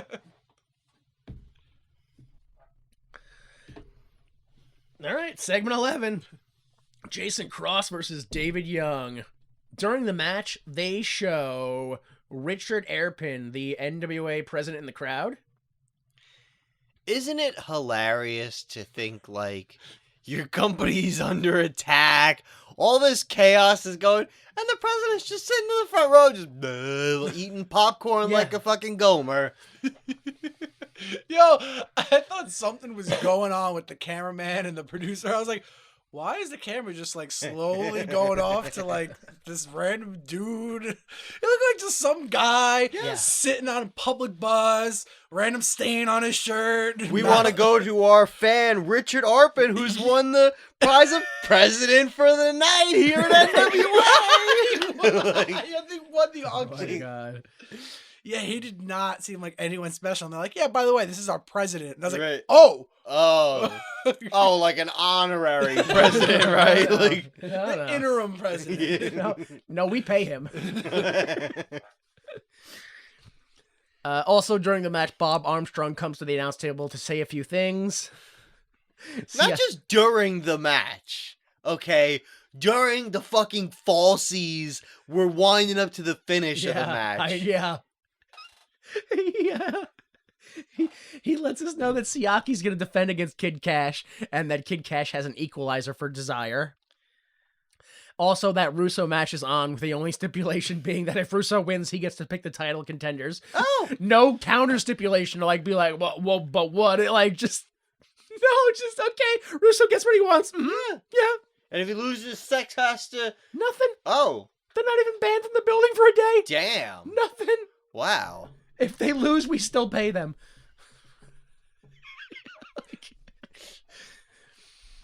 Your match highlights include outside of the ring, David gives a released T-bone suplex towards the ring, and Cross crashes into the apron and ropes. Dude. This is gross, right? Yeah. It's fucking nasty. Like, he did that, and I was like, yeah, why do you hate him? Like, Yeah, what are we doing? you got, like, should we all just be like with our families? Like, why is this like? You'd be like learning a new math or something. And like, but still poetry. It was awful, but it was still poetry. They try to do the catch the arm, duck under, and catch the other arm for the crucifix pin, the backslide crucifix, but they miss it, and then they both look at each other over their shoulder as kind of like going, uh-oh. Yeah. And then they just go for it. Like, Yeah. let's just do it anyway. Yeah, why not? You can actually see members of the crowd like watch it happen, and then immediately just start whispering to each other, like, "I don't know, I don't know, I don't know what happened. No, I don't think that was real." They do a Cross does a front flip leg drop. Tenay calls it a somersault leg drop, but I don't feel like somersault conveyed the height that he got on that flip, dude. That motherfucker just so easily lands on his feet, flips through the It air. was crazy. He did a flip in the air, and then at the end of the flip, he was like, "I'm gonna land on my feet. Nah, on my butt. I'll change it." Like, and then my move, I love this move, is David Young's ragdoll slam. Yeah. That like glow stomach uranagi grab that swings into the reverse Inverted, whatever that reverse is. sidewalk slam. Yeah, it's nasty, dude. So in the end, after a struggle on the top rope, Cross hits a neck breaker off the top and then follows it up by missing the crossfire. Yep, that's one thing. David Young capitalizes by hitting his spine buster. That's the 3. Your winner, David Young. Yo, post-match, which actually happens before the match ends, Yeah. BG comes to the ring to talk to his dad, and it seems that Bob doesn't even want to hear BG out. Referee Scott Armstrong runs to get in between them, even though they were already trying to walk away from each other. Then, Oh yeah, inside the ring, I forgot about this. so much happened. Yeah. Mexican legend and former WCW wrestler Conan makes his unannounced and unadvertised debut by beating David Young and Jason Cross with a kendo stick. Oh, both of them. Yep. Okay. Mm-hmm. Then, legendary Mid-South promoter and manager Bert Prentice enters the ring and tells Conan to stop. Yo, I was like, who is this guy? Come on. How am I supposed to know? I know. Yeah, dude. And they keep saying that's local promoter Gus Genderson. That's him. I know, That's yeah. him. It's him, yeah. Just like Mr. Wrestling 4. Who's that? Who do you think that is? I don't know. There he is, though. There's local wrestling promoter Mr. Wrestling 5. He's here feuding against his rival, Mr. Wrestling 7. It's crazy. Oh. So yeah, he enters the ring, tells Conan to stop, and Conan does immediately. He immediately backs down. But despite that, legendary Mid-South promoter and Jeff Jarrett's grandfather, Eddie Marlin, comes down to the ring with police officers. Yo. Who actually aren't police officers, and it says on their shirt, Tennessee Protection Agency. Yo, you telling me during all these beatdowns that TNA has had, there's just been cops in the back? Yeah, private security teams, yeah. And you waited until Conan showed up. Oh, the one. Right. The one, I see. Right. I guess R-Truth was right. Right. Conan argues as he leaves out of the concession stand side arena doors. He's arguing like, I honestly don't even know why I came here tonight. I don't understand it either. I just woke up from a dream. Yeah. I'm so sorry. Buff Bagwell called me for a ride. I just got here. So your match length was 5 minutes and 24 seconds. Your post-match segment was 1 minute and 30. Your full segment length was 7 minutes and 36 seconds. Besides all that mess, my first and immediate thoughts are, David Young really better have an X-title match in his future. Yeah. Because he's pretty good at what he does, and he can throw guys. Really good. Yeah, he's solid. He's a monster for the X division. Yeah. And then, what the hell, man? I know it's total nonstop action, but why is it 3 actions at the same time? Like, why can't tell what's going on? I feel like the second half and the ending of this match, because of the picture and like everything else that was happening. Yo. I was like, what is Bob Armstrong doing here now? Dude, and the Bee Gees here? yeah. And then I heard like 1, 2, 3. I was like, wait, what? I know. I never even mentioned it, but like during the Dusty Rhodes promo, they cut to like BG just watching like from the rafters or something like, or like I missed that. under the bleachers. He was like just hanging out, like peeking, and like they never cut back to it. So like I didn't see that. Maybe Dusty Rhodes promo like cut to his core, and he's like, you know what, I had a change of heart or something. But maybe, I don't know. Yeah, David Young deserves better. I think so. Yes, I think that as well. Dude, it's so insane to me to like set up a match, the last segment, right? And you're like, hey, I can't accept the match. I gotta go talk to somebody. And then then he goes into, and then the person's like, yeah, oh, by the way, like, there's a match going on, but the other guy came and talked to me, so we're finishing the conversation from last segment. What are we even doing? I don't understand how there's this many legends, this many experienced people around, and nobody's going, bro, what the fuck are we doing here? Although it's wrestling, so everybody, is getting that paycheck. So that's what it is. I think at this point, a lot of those old timers who know better are like, I'm just here for the day, dude. I'm not trying to help you. The faster I say something, the faster the money goes away. Yeah. Yeah, I felt so bad for Young and Cross in the ring when Conan got there. Okay, yeah, just beat him down. The crap out of them. I heard thuds from his kicks that he was just wearing sneakers from. Yeah. Like, just the point of his toe, just kicking the shit out of them. Yeah. I was like, God damn, man. Yeah, dude. I mean, I know the future of TNA, 3 Live Crew, so I know he's coming back. But, like, after this segment, if they never brought him back, I'm like, yeah, it's because you abused the fucking wrestlers, dude. Of course you're not coming back. You know it's fake, right? Jesus Christ. I gotta do it again tomorrow. No, not anymore. All right, so according to Wrestling Observer Newsletter, Jason Cross suffered a crushed knuckle and a broken hand early into this match with David Young, which, is at least a good reason for them to have a disappointing match because he was in pain. That's what it was. He's going to be out for 4 weeks, apparently. Okay. And according to Pro Wrestling Torch, correspondent Kenny Vaughn, who was at the event, seems less credible than Dave Meltzer, who really seems like he makes stuff up at times. But according to Kenny Vaughn, my friend said he heard Jason Cross tell Bob Armstrong that he thought he broke his hand. Editor's note, PW Torch editor's note, Jason Cross told wrestlers backstage that he may have broken one of his fingers during the match against David Young last night. My note, I made this edit.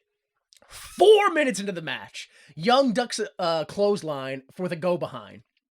Cross back rolls out of it with a German back rolls out of the German suplex and lands on all fours on his feet and his hands.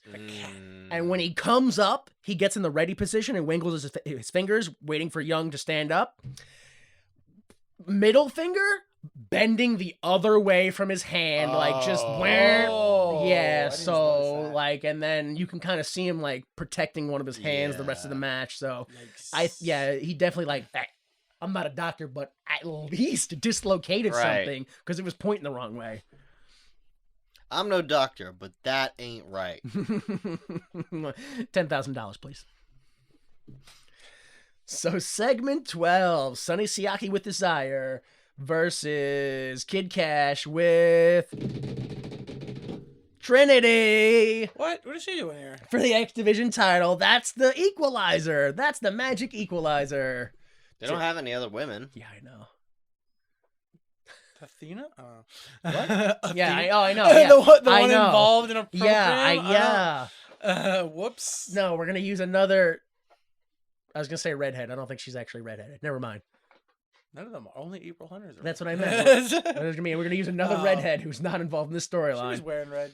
That's probably what it was. So Cash and Trinity rush the ring, and after being attacked in stereo by Siaki and Desire, hit stereo drop kicks to remove the heels from the ring, and that's what the match starts off at. I just want to say there's a lot of things in wrestling that I really don't like. Yeah. One of them being the tag team or The even Rock and Roll worse. Express spots. Yeah, dude. We're just gonna do the same thing. We're but doing in the tandem. same. Yeah. We're doing it in stereo. Yeah. Dude, Both of them reversed it at the same time. shut your fucking mouth. Stop it. Jesus. It's the gimmick. Everybody's got to have a gimmick, right? No. Okay, if you're the Rock and Roll Express and it's your gimmick, everybody else, stop it. Well, it's Knock that fucking shit off. the gimmick. Everybody's got to steal a gimmick. Right, yeah. Here we are, it's an 8-man. None of us have ever tagged before or worked with each other. We're just assembled, but we're all gonna... Stop it. Yeah, pretty much.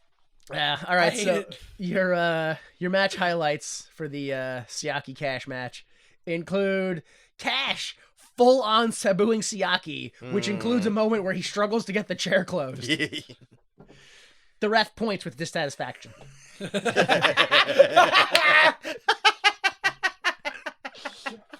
refs in this company, man. Obliterates his face Yeah. with a chair. It was nasty. Yeah. Hey. Oh, that was nasty. Hey, come on, man. Yeah. One. Okay. Cash with a twisting springboard into an Asai moonsault in the corner. Oh my god, ridiculous. And then a double springboard Hurricanrana by Cash, just casually run. Yeah. Like it's nothing. Yeah. Maybe not the best all-around wrestler and worker, but what a fucking athlete that Yeah, guy is. man. Holy shit. That is the one thing I He will can do never deny. anything in the Kid ring. Cash is a phenomenal athlete. Yeah. He does things that is insane. And he's like fearless when he does it. Like no effort at all. Yeah. to Yeah. just, Oh like, yeah, he makes it look easy. walk Yo, up the ropes. Yeah. In the end, Cash hits that double springboard Hurricanrana, followed by a tornado DDT, but Desire pulls Cash off with a pin for a 2. Ref points with dissatisfaction. Cash and Siaki struggle with a backslide, which is reversed into an Irish whip, which is reversed until Desire sort of barely grabs Cash's leg, and that trips him into the Siakalypse, and that's your 3, winner and still ex-champion, Sonny Siaki. Like Apocalypse. Right. Post-match, Trinity slides into the ring of the bell and attacks Siaki. Despite it doing almost nothing, Desire immediately makes the heel save. The two break apart and the segment just sort of end. Zzz. Your match length was 4 minutes and 58 seconds, so 5 minutes. Your full segment length was 6 minutes and 49 seconds. My thoughts here are, I don't know. The match, again, technically wasn't bad, but I was not into it. I don't like Kid Cash. He comes off as a heel and an unlikable guy. Like, everything he does, it just seems like a dick thing to do. And then Siaki's super fake and empty in everything he does because he's still trying to figure out how to play somebody else's gimmick, or I don't know what his problem is, stage fright or something. I'm not sure. Yeah. whatever training, that's just not enough. I never take Kid Cash serious as a babyface. No, he's just such a heel. Yeah. He's Kid Rock, but Kid Rock in Joe Dirt. Yeah. Right. That's it. Yeah. But dude, it's so frustrating because again, he's so athletic and not the best wrestler, but like the combo, the Hurricane Rana, and then into that tornado DDT. Like the tornado DDT, I feel like he's like picture perfect. Yeah. So good. This just reminded me more that there are better female wrestlers here than Desire, and why aren't they using them instead of Desire? I know. This is every man's desire. They're just gonna throw like the best women wrestlers at her to try to get her over. It's so sad. all right. Segment 13. Next week we will be broadcasting in Australia, Crikey. by which they mean to Australia, Yeah, not from Australia. Oh, It's not for the DC Sniper. Also, Piper's gonna have a video of some kind, and then Don West take it away. Dude, what are we even doing here? Roddy Piper? Roddy Piper. Remember when he showed up 5 weeks ago, really angry, said a bunch of stuff, and left and never was heard from again? And it was regarded as one of the worst shows they've had Yeah. in almost like 6 months' time. Yeah. Yeah, he sent in a PS to his promo. Yeah. He said it's in the mail, so we're hoping it's gonna be here. Yeah. All right. Okay, folks. All right. It's already confirmed. AJ Styles versus the living legend Larry Zbyszko. It's happening next week. We're going to see it. Really? And then next, Oh. we're going to see the 8-man tag, Dusty versus Russo. If Russo wins, he gets to pick the challengers next week. That's it. Have fun. Hell of a super pitch, Don. Yeah, it was nothing. Let's go to the ring. Your full segment was 1 minute and 18 seconds. My only real thoughts on this are, Tenay at the end just reminds me of why he's here, because there were times where he starts like really getting into his character and really living his gimmick, and it's so good. He does this thing where he turns to the crowd behind him and gets them like super hyped, and he gets really hyped himself, and he's like, all right, let's go to the ring! And he gets a scowl on his face. Yo, It's I like, saw that look when he was like, But right, nanosecond, right as he turns away from the camera, you see him side-eye and wink, because he knows how good it was. I saw that. He too. knows how man. good it was. I saw that too.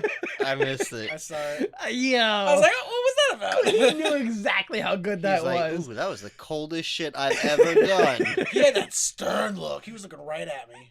It was great. According to Wrestling Observer newsletter, Piper does not trust TNA after Russo came out mid-promo last time. Right.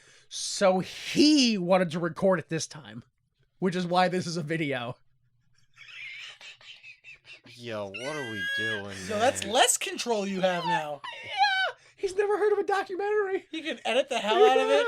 He could stand in the ring and just commentate over it the whole time. Yeah. Like, I can't wait to see next week where the clock and the promo keeps going back and forth. Back and forth. Oh my gosh. Yeah, that I can't even. That's gonna be crazy.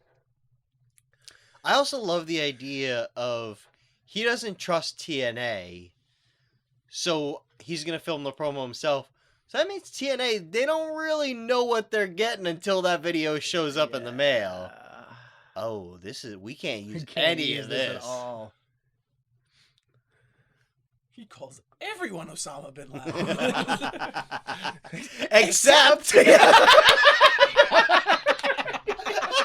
Yeah, I mean,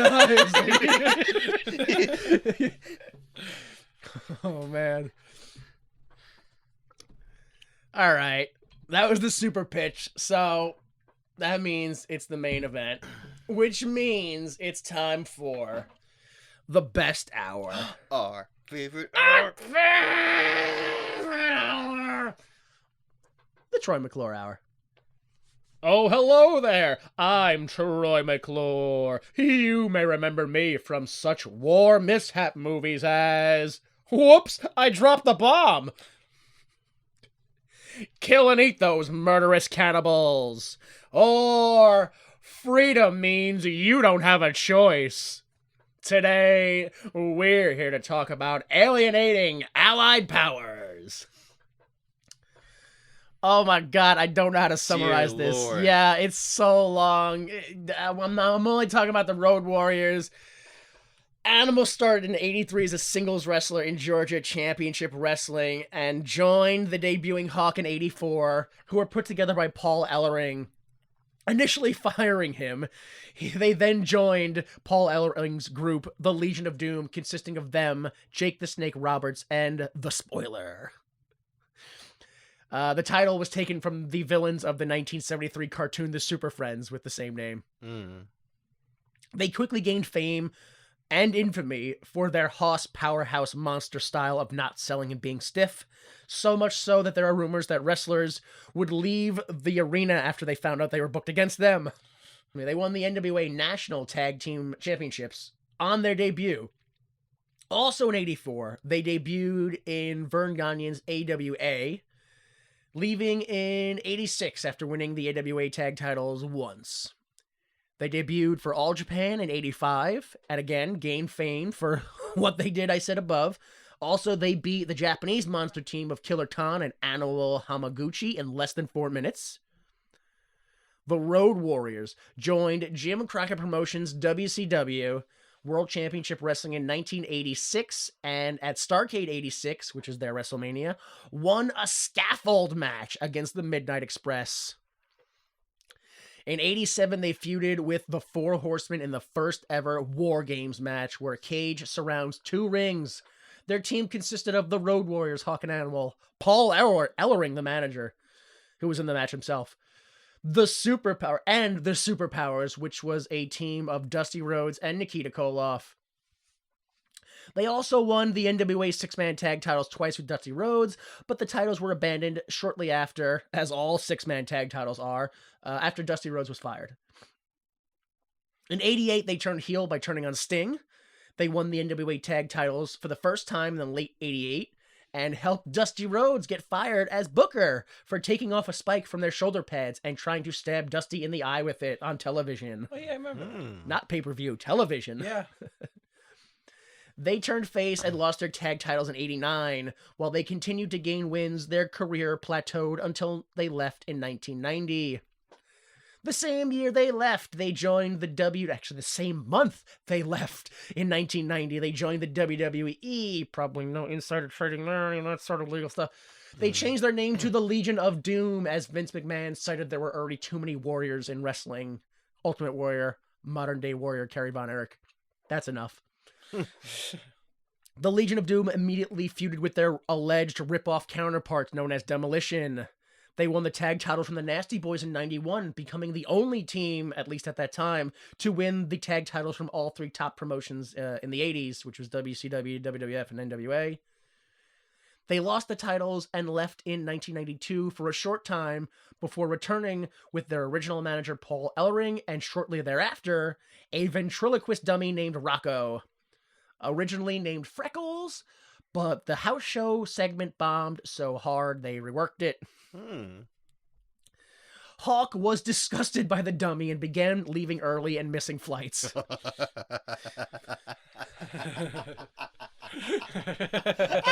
I know. So what? Fire me. Dude.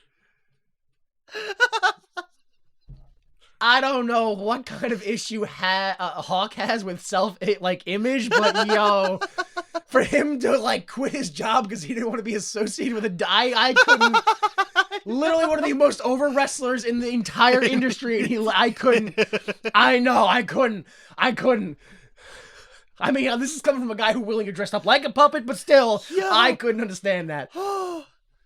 Hawk left the WWF in 1992 with Animal staying and teaming with Crush. Yo, I can't believe it was over the dummy. Yeah. That's hilarious. Yeah. Whew. Eventually, Animal suffered a back injury that caused him to take a break for a very, very long time. 4 years, actually. In 92, Hawk immediately went to New Japan Pro Wrestling, where he formed the team, the Hellraisers, and changed his name to Hawk Warrior, as well as being joined by Kensuke Sasaki, who was named Power Warrior. They continued the Road Warriors theme of painting faces and wearing spiked shoulder pads for years to come. In 92 and 94, they won the IWGP Tag titles, and when Animal's back finally healed, he joined them in 1996 as Animal Warrior. They rejoined, well, actually, just the Road Warriors, Animal and Hawk, rejoined WCW in 1996, but left 6 months later after a contract dispute.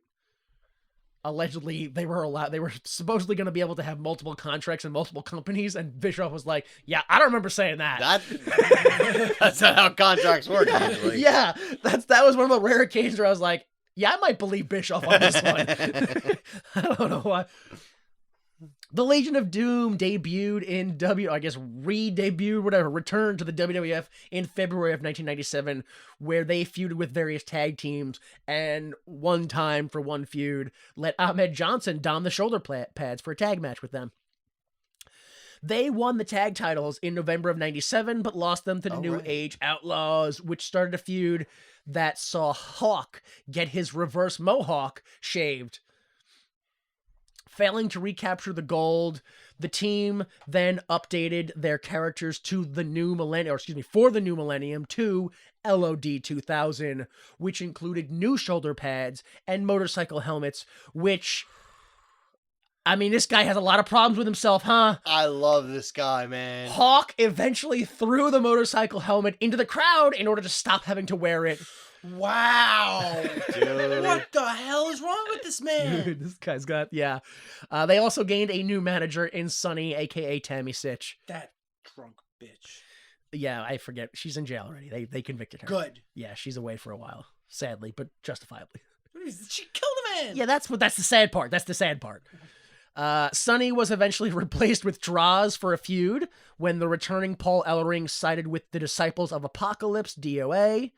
That's the Harris brothers back then. This led to the storyline breakup of the LOD, where Droz replaced Hawk in LOD 2000 in the ring, as it played off of Hawk's real-life drug and alcohol issues, which led to a suicide attempt on Raw, where Hawk climbed up the Titantron and threatened to jump off. Right. Which I remember correctly, and I went back and watched it to confirm. Droz climbed up the Titantron as if to talk him down, and then very clearly pushed him off. Right? Yeah. Yep. The storyline was dropped shortly after, for various reasons, including the people involved not wanting to do it themselves. They made a few appearances after this before leaving in 1999. In 99, the team's fame slowed down as they took various independent bookings, as well as a few matches in All Japan Pro Wrestling. Animal did a singles run in WCW before the company was bought out in 2001. His debut was famously, or infamously, overshadowed by Sid breaking his leg after jumping off the top rope. Yeah, people don't really remember the Animal debut part because there was a man dying in the ring and it was hard to look anywhere else. They won various independent tag titles until 2002, which brings us to today and segment 14. Sweet Christmas. SEX, which is Vince Russo, and Triple X, which is Chris Daniels, Elix Skipper, and Low-Ki, versus Jeff Jarrett, the Road Warriors, Hawk and Animal, and Dusty Rhodes in I'm just trying to summarize it here, if Russo wins, he gets more power match. All right, so let's go bringing everybody to the ring. It's not Monty Brown. Oh. It's not Jimmy Yang. I know, it's not Abyss. Oh. It's the Road Warriors with TNA's favorite, we paid for it, we're gonna use it, theme music, Down in the Catacombs by Dale Oliver. Still not sure who it was that did that water rush on the mic during LOD's entrance. Not sure if it was pre-taped, if somebody grabbed a mic and did it live, but it was very confusing to me. Once again, the crowd might not be reacting, or they might not be mic'd properly, because I swear Dusty got no pop on his entrance. Nothing. I think they were confused that the music was the... Yeah. I don't know if that's enough to confuse them, but just the fact that, like you didn't even see people being like, they were dead for Dusty Rhodes. It was really weird. Vince Russo comes out and he's wearing a hockey helmet and a full tracksuit. Of course. All right, your match highlights include Daniels gets juggled around by the face team members and then whoas away Dusty Rhodes' bionic elbows and gets punched in the face anyway. Heart attack style double team by Daniels and Key, where Key kicks Jarrett in the face after a springboard. That looked really good. Yep. Followed by Daniels putting Jarrett into the Boston Crab, and then Key springboards into the ring with a knee to Jarrett's back. You didn't need to do all that. That was too much? That was a little too Yeah, much at that point. It was a little overkill. That was it. Those three. Or those two, actually. The only highlights, in my opinion. In the end, Dusty Rhodes gets the hot tag and elbows everybody except for Russo, who cowers away outside the ring. You have a 3-on-3 face versus heels, and everybody leaves except for Russo and Dusty. Russo gets in the ring, and so slides Mr. Wrestling 4. So it's not Dusty. Who hits Dusty with a chained fist from behind. Russo throws Skipper onto Dusty, and that's your 3. Winners of the match and the ability to pick the title contenders next week. SEX. Post-match.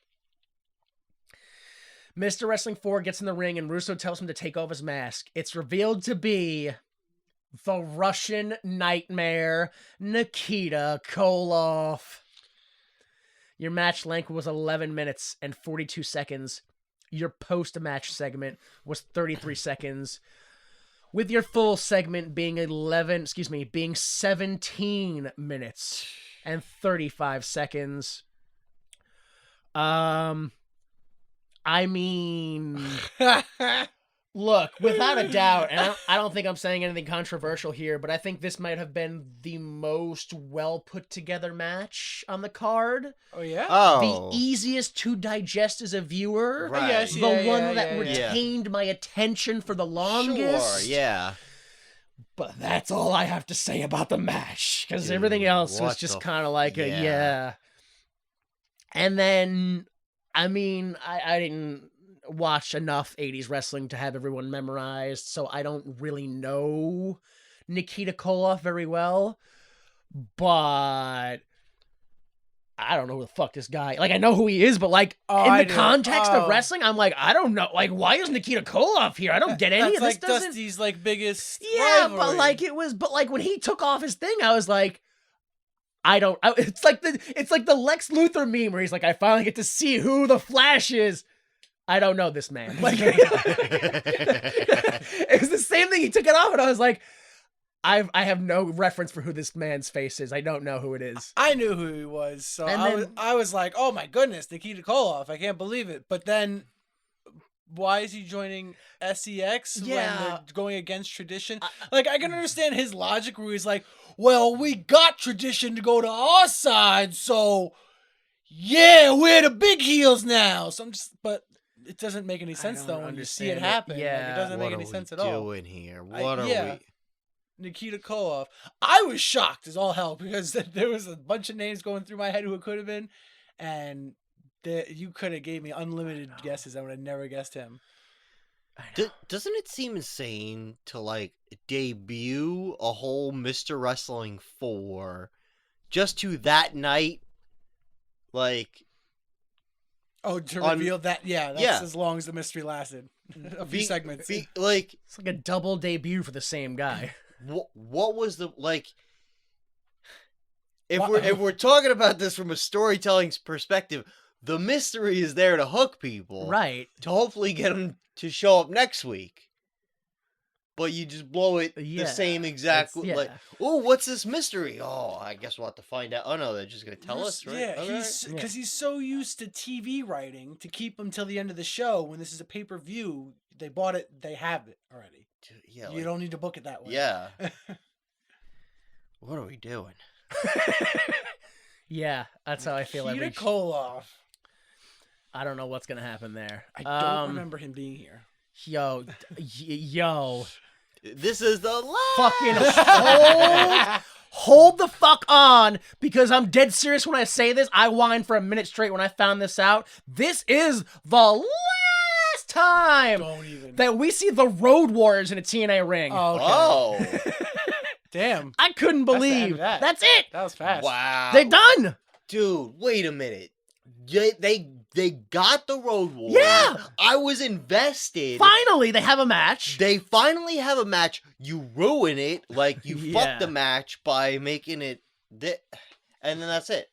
It's gone. Just Dude. like all the time spent, all the money. That's what I'm talking. Like every time, I was just like, "Yo, that can't." Who do Like you- just who do- why? Did, Who do you think it was? Who was the puppet the first time? Who was the motorcycle helmet the second Nikita. time? I'm not fucking working with this asshole. Nope. Mm-mm. I don't know what their falling out was, but he's like, if I ever see you again. Done. Christ, dude. Oh my god. Yeah, and this is pretty much the end too. The Road Warriors work for Fighting of World Japan Pro Wrestling Sounds from legit. March until July. They work for WWE Raw in May. And then Hawk dies in October. Oh, Shit. spoilers! Well, we're not gonna Damn. see him, so he's gone. Like it's yeah. So that's it. Like the team's done this year, and it's not much longer after this, and they don't have a lot of matches. It's he was 46, and Wow. and that's it. Yeah, he couldn't deal with all the stresses of life and I saw it in that promo. all this stuff. Yeah, no, these last Didn't couple look of good. matches, it wasn't good. Like, you know, it's always embarrassing when a mishap happens, but when he did that big boot and he fell, Yeah. that's when I was like, yeah, Oh, that's no. you. Yeah. That's a you. Yeah. Yeah. Falling on it. Yeah, that big. Oh, I forgot about Yeah, that. When he fell on that to me that was the indication. Oh, he might be drinking like right now. Like his skin's really red too. Like it's flushed with alcohol. Man, you know, I'm just saying. Like I don't like it. I'm saying it, but I'm putting the pieces together. Animal comes back to TNA in 2007 for Slammiversary to replace Scott Hall for one match. Oh. And then he makes an appearance. I don't remember this, but he makes an appearance in Total Nonstop Deletion in 2016 before he eventually dies in 2020. He was 60. Damn. Yeah. That's a shame. That's life though. You're fucking 1 minute you're on top, the next you're not, but whew. 1 minute you're on top, and then they book you with a dummy. I mean, don't we know that? Like, we fucking. Although to be fair, 1 minute we were on top, and then we said, "Hey, what if we got a dummy?" Yeah, So, I was like, yo, yo, I got pull around here. a puppet for every match. Yeah. Oh, the fans are just gonna molest him? Yeah, I didn't know that was gonna happen either. They liked every second of it, especially the Christian crowd. Goddamn. So. Yeah, that was the show. That's it. Bell to bell to bell to bell to bell to bell. Yo, dude. 48 minutes and 54 seconds of wrestling on this hour and 52 minute and 8 seconds long show, dude. Total Right. nonstop. No, it was nothing. It was nothing, dude. And I mean, like for me, show thoughts, like it's specific people. It's the AMW, it's the Truth, and it's AJ Styles. Yeah. Segment 3, 4, 5, 6, and 9. That was it. 5 out of the 14 segments I enjoyed. Yeah. The rest was I crap. think I enjoyed less. Yeah. Wait a minute. How come they didn't do anything with Goldilocks in that little feud thing? That's yeah. They just dropped it. I guess she got a concussion and she was like, I'm not working with her. Yeah. Okay, she was there. She did the Road Warriors promo. Right. And Right. Mr. Wrestling thing, yeah. What the? That's what I gotta presume. A, she was concussed, it wasn't cleared. B, because of the concussion, she was like, I'm not working with her. She's too dangerous. We weren't even in the ring and she hurt me. Fuck her. I'm not working with her. Yeah. Wild. All right, so why would you make this? I mean, we've already talked about it, but it's undoubtedly a surprise. It's still pretty understandable why Nikita Koloff is here. I mean, the Four Horsemen War Games match, he was part of that. They all have a history together. You know, the superpowers, the Russian Nightmare, the American Dream. Why not start that feud again, I guess? I don't know why you'd want to start that feud again, but apparently restart the Russian Nightmare, American Dream feud. Cold War's over, but why not? Why not? I mean, the whole height of the Cold War was the whole Cold War, so why can't we just relive the hype part?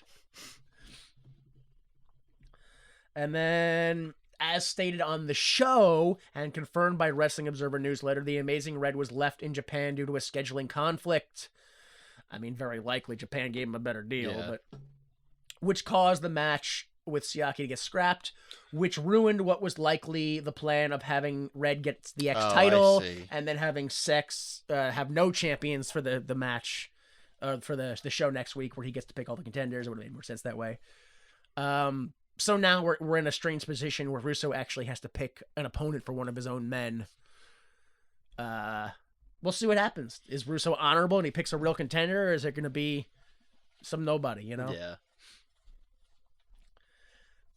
For us, dude, like, I went back and I listened to some of our older episodes, like episode 10 and stuff like that. Totally unrelated to what's happening. Dude, it's so funny to me that TNA back then had these storylines that added nothing to wrestling. Like Brian Lawler and stuff like that. Oh, right. Awful storylines where there was just stuff going on that had nothing to do with the matches. Who is Alicia and why does she keep taking money from people? Awful. But we were interested. We were like, yeah, but I kind of want to know where this goes and stuff like that. I want to know. And now they have no storylines and it sucks. Yeah. They got nothing going for them. It's just Russo. Bring back Brian Christopher, crying out loud, dude. I want to be intrigued by whatever nonsense he's doing because at least I'm watching it, having fun talking to you about it. Like, I want to see all that hot dogging. And then one more thing I wanted. What was that? Pizza dog. Pizza dog. I almost forgot. He almost got away with it. And then I wanted to point out that AJ actually has a kayfabe history of lying to us. That he told TNA that he wasn't jealous or angry at Jerry Lynn. And justified or not, he lied to us about it. Remember? He was like, no, and me and Jerry Lynn, we're friends, we're buddies, we're pals. We put all that stuff behind us. And then he attacked him mid-match. Right. He has a history of lying to TNA. So him being like, I'm telling you, I'm not with Russo. Well, you already have a history of lying to our faces, so. What a liar. Zip it. I think I skipped over you guys' thoughts. Do you have any extra thoughts you want to add to the show?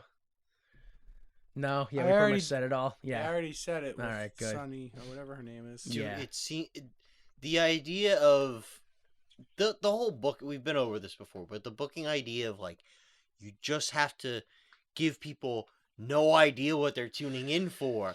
It's a surprise every week is so fucking insane.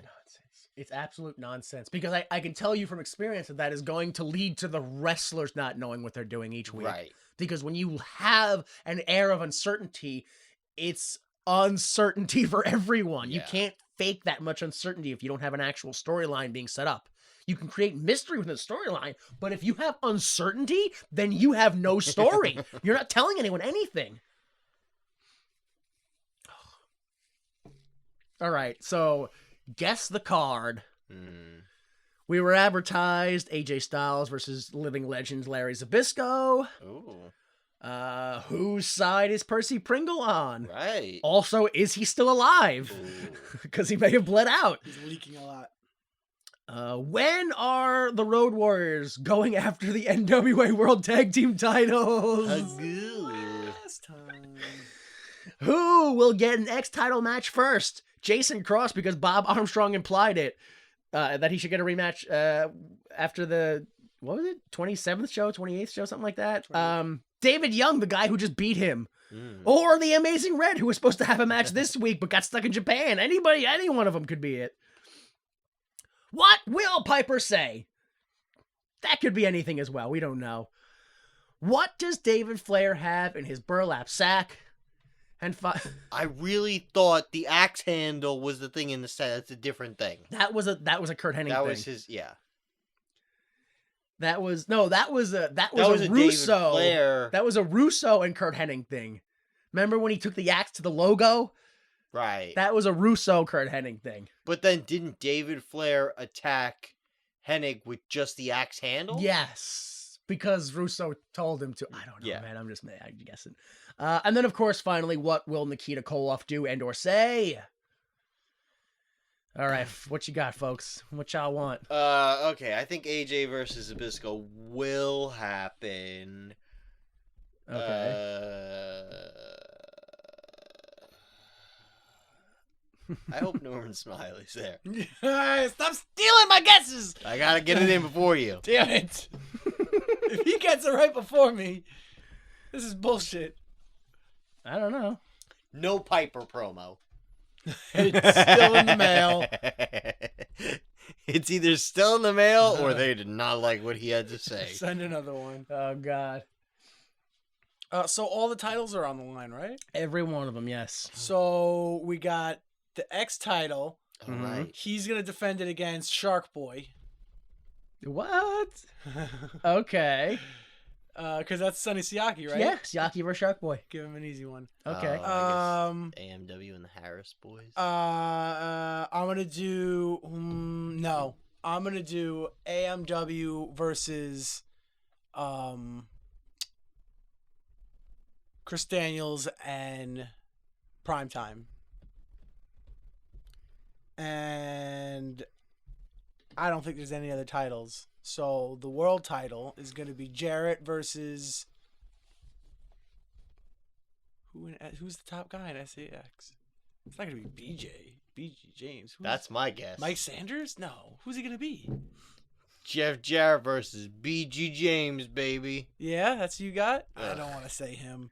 I don't know who else I is don't in want the... it to happen, but I don't know who else is in the... you got Mike Sanders, the Harris boys, BG, Triple X, Vince Russo, and the list. It sure would be a real good time to reveal AJ as a part of that SCX group. And But he's got Larry Zbyszko. oh, that's right, he does. Oh, damn. I don't know. New Double man, book him. Nikita Koloff. Yeah. No, they already did he already fought Triple X. All three of them, yeah, Yeah, yeah. because he never said it had to be 1-on-1, so Hmm. it could have been all three of them. Fuck it, I'm still saying it. All three Triple Yeah, X. Harris Brothers for the tag titles, SEX going for the title. What? Harris Brothers. I thought you said Daniels and Skipper. Yeah, You gonna but I'm switch it changing around? it because Oh, okay. I want Triple X to go in the main event. I want Okay. all three of them in the main event. Okay. Well, it doesn't have to be main event. It'll be the World Heavyweight Championship match. All right. I honestly, once again, And you got more? and Nikita Koloff will not have a Russian accent. Hey guys, I'm here. It's me, the Russian Nightmare. I have completed the immigration. I am a fully Americanized citizen now. Why is he Bruce? I've been watching tapes of Muzzy.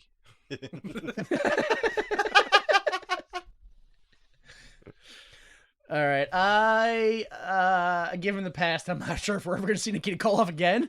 Maybe he just won't show up, so I'm not really expecting any sort of an answer from him at all about anything. I am hoping that we see a bit more wrestling, and most importantly, I hope that Piper does not say anything that connects a TNA talent to a war crime. Cannot stress that enough. Really hope that doesn't happen again. But other than that, yeah, I have no guess for what the title matches are going to be. I wouldn't be surprised if some of those don't happen. Like they find a way to loophole around that or something. Piper will promote at least two things that he is doing or in. Like soup and what? What? This book he's selling, and this energy bar with his face on it. Oh my gosh. All right. So Delta, you said AJ and Zabisco happens. Norman Smiley's here. No Piper Bastard. promo. AMW versus the Harris Boys and Jarrett versus BG. Skylar, you said Siaki versus Shark Boy. AMW versus Harris Boys. Jarrett versus Triple X. Nikita Koloff loses accent. And Piper promotes products. Yes. Right. You're right. And then I said we might not see Nikita Koloff ever again. Please don't war crime our people. And more wrestling. Excellent show. So if you enjoyed that, join us for the next one. Consider giving us a like or 5 stars on whatever platform it is you listen to us on. Subscribe to the YouTube. There's gonna be a new video one day, I swear. Someday. I swear it'll happen eventually. I'll get bored one night and really depressed, and I'll be like, "This is how I'm gonna spend my time instead of going to sleep because I have work tomorrow." And then the day after, I'll be like, "Why am I so tired? Why did I do that? It's work's fault. That's it. They overwork me. It's their fault. They should pay me more." Then I'll go Well, home they should. and smoke a bunch of weed and stay up until 2 a.m. again and be like, Oh. "Why am I so tired at 6 a.m. again? It's work's fault." Stop telling them about my sleep cycle. I know, it's awful. We have a Patreon. I don't use it. Don't give us money. It might not go to us. It's going somewhere. It's going somewhere, but it's not to me. Intro music is an edited version of Falling Off Your Love by Kill Paris, mixed with the TNA theme song for Brother Skylar and Jay Delta. I am Jimmy Time. Please remember that without the mistakes of others like that one, we'd be forced to endure the pain of failure ourselves. Support the arts. Zip it! The preceding recording is for entertainment purposes only, and the views expressed in this podcast do not necessarily represent the views of Why Would You Make This, its owners, employees, or associates.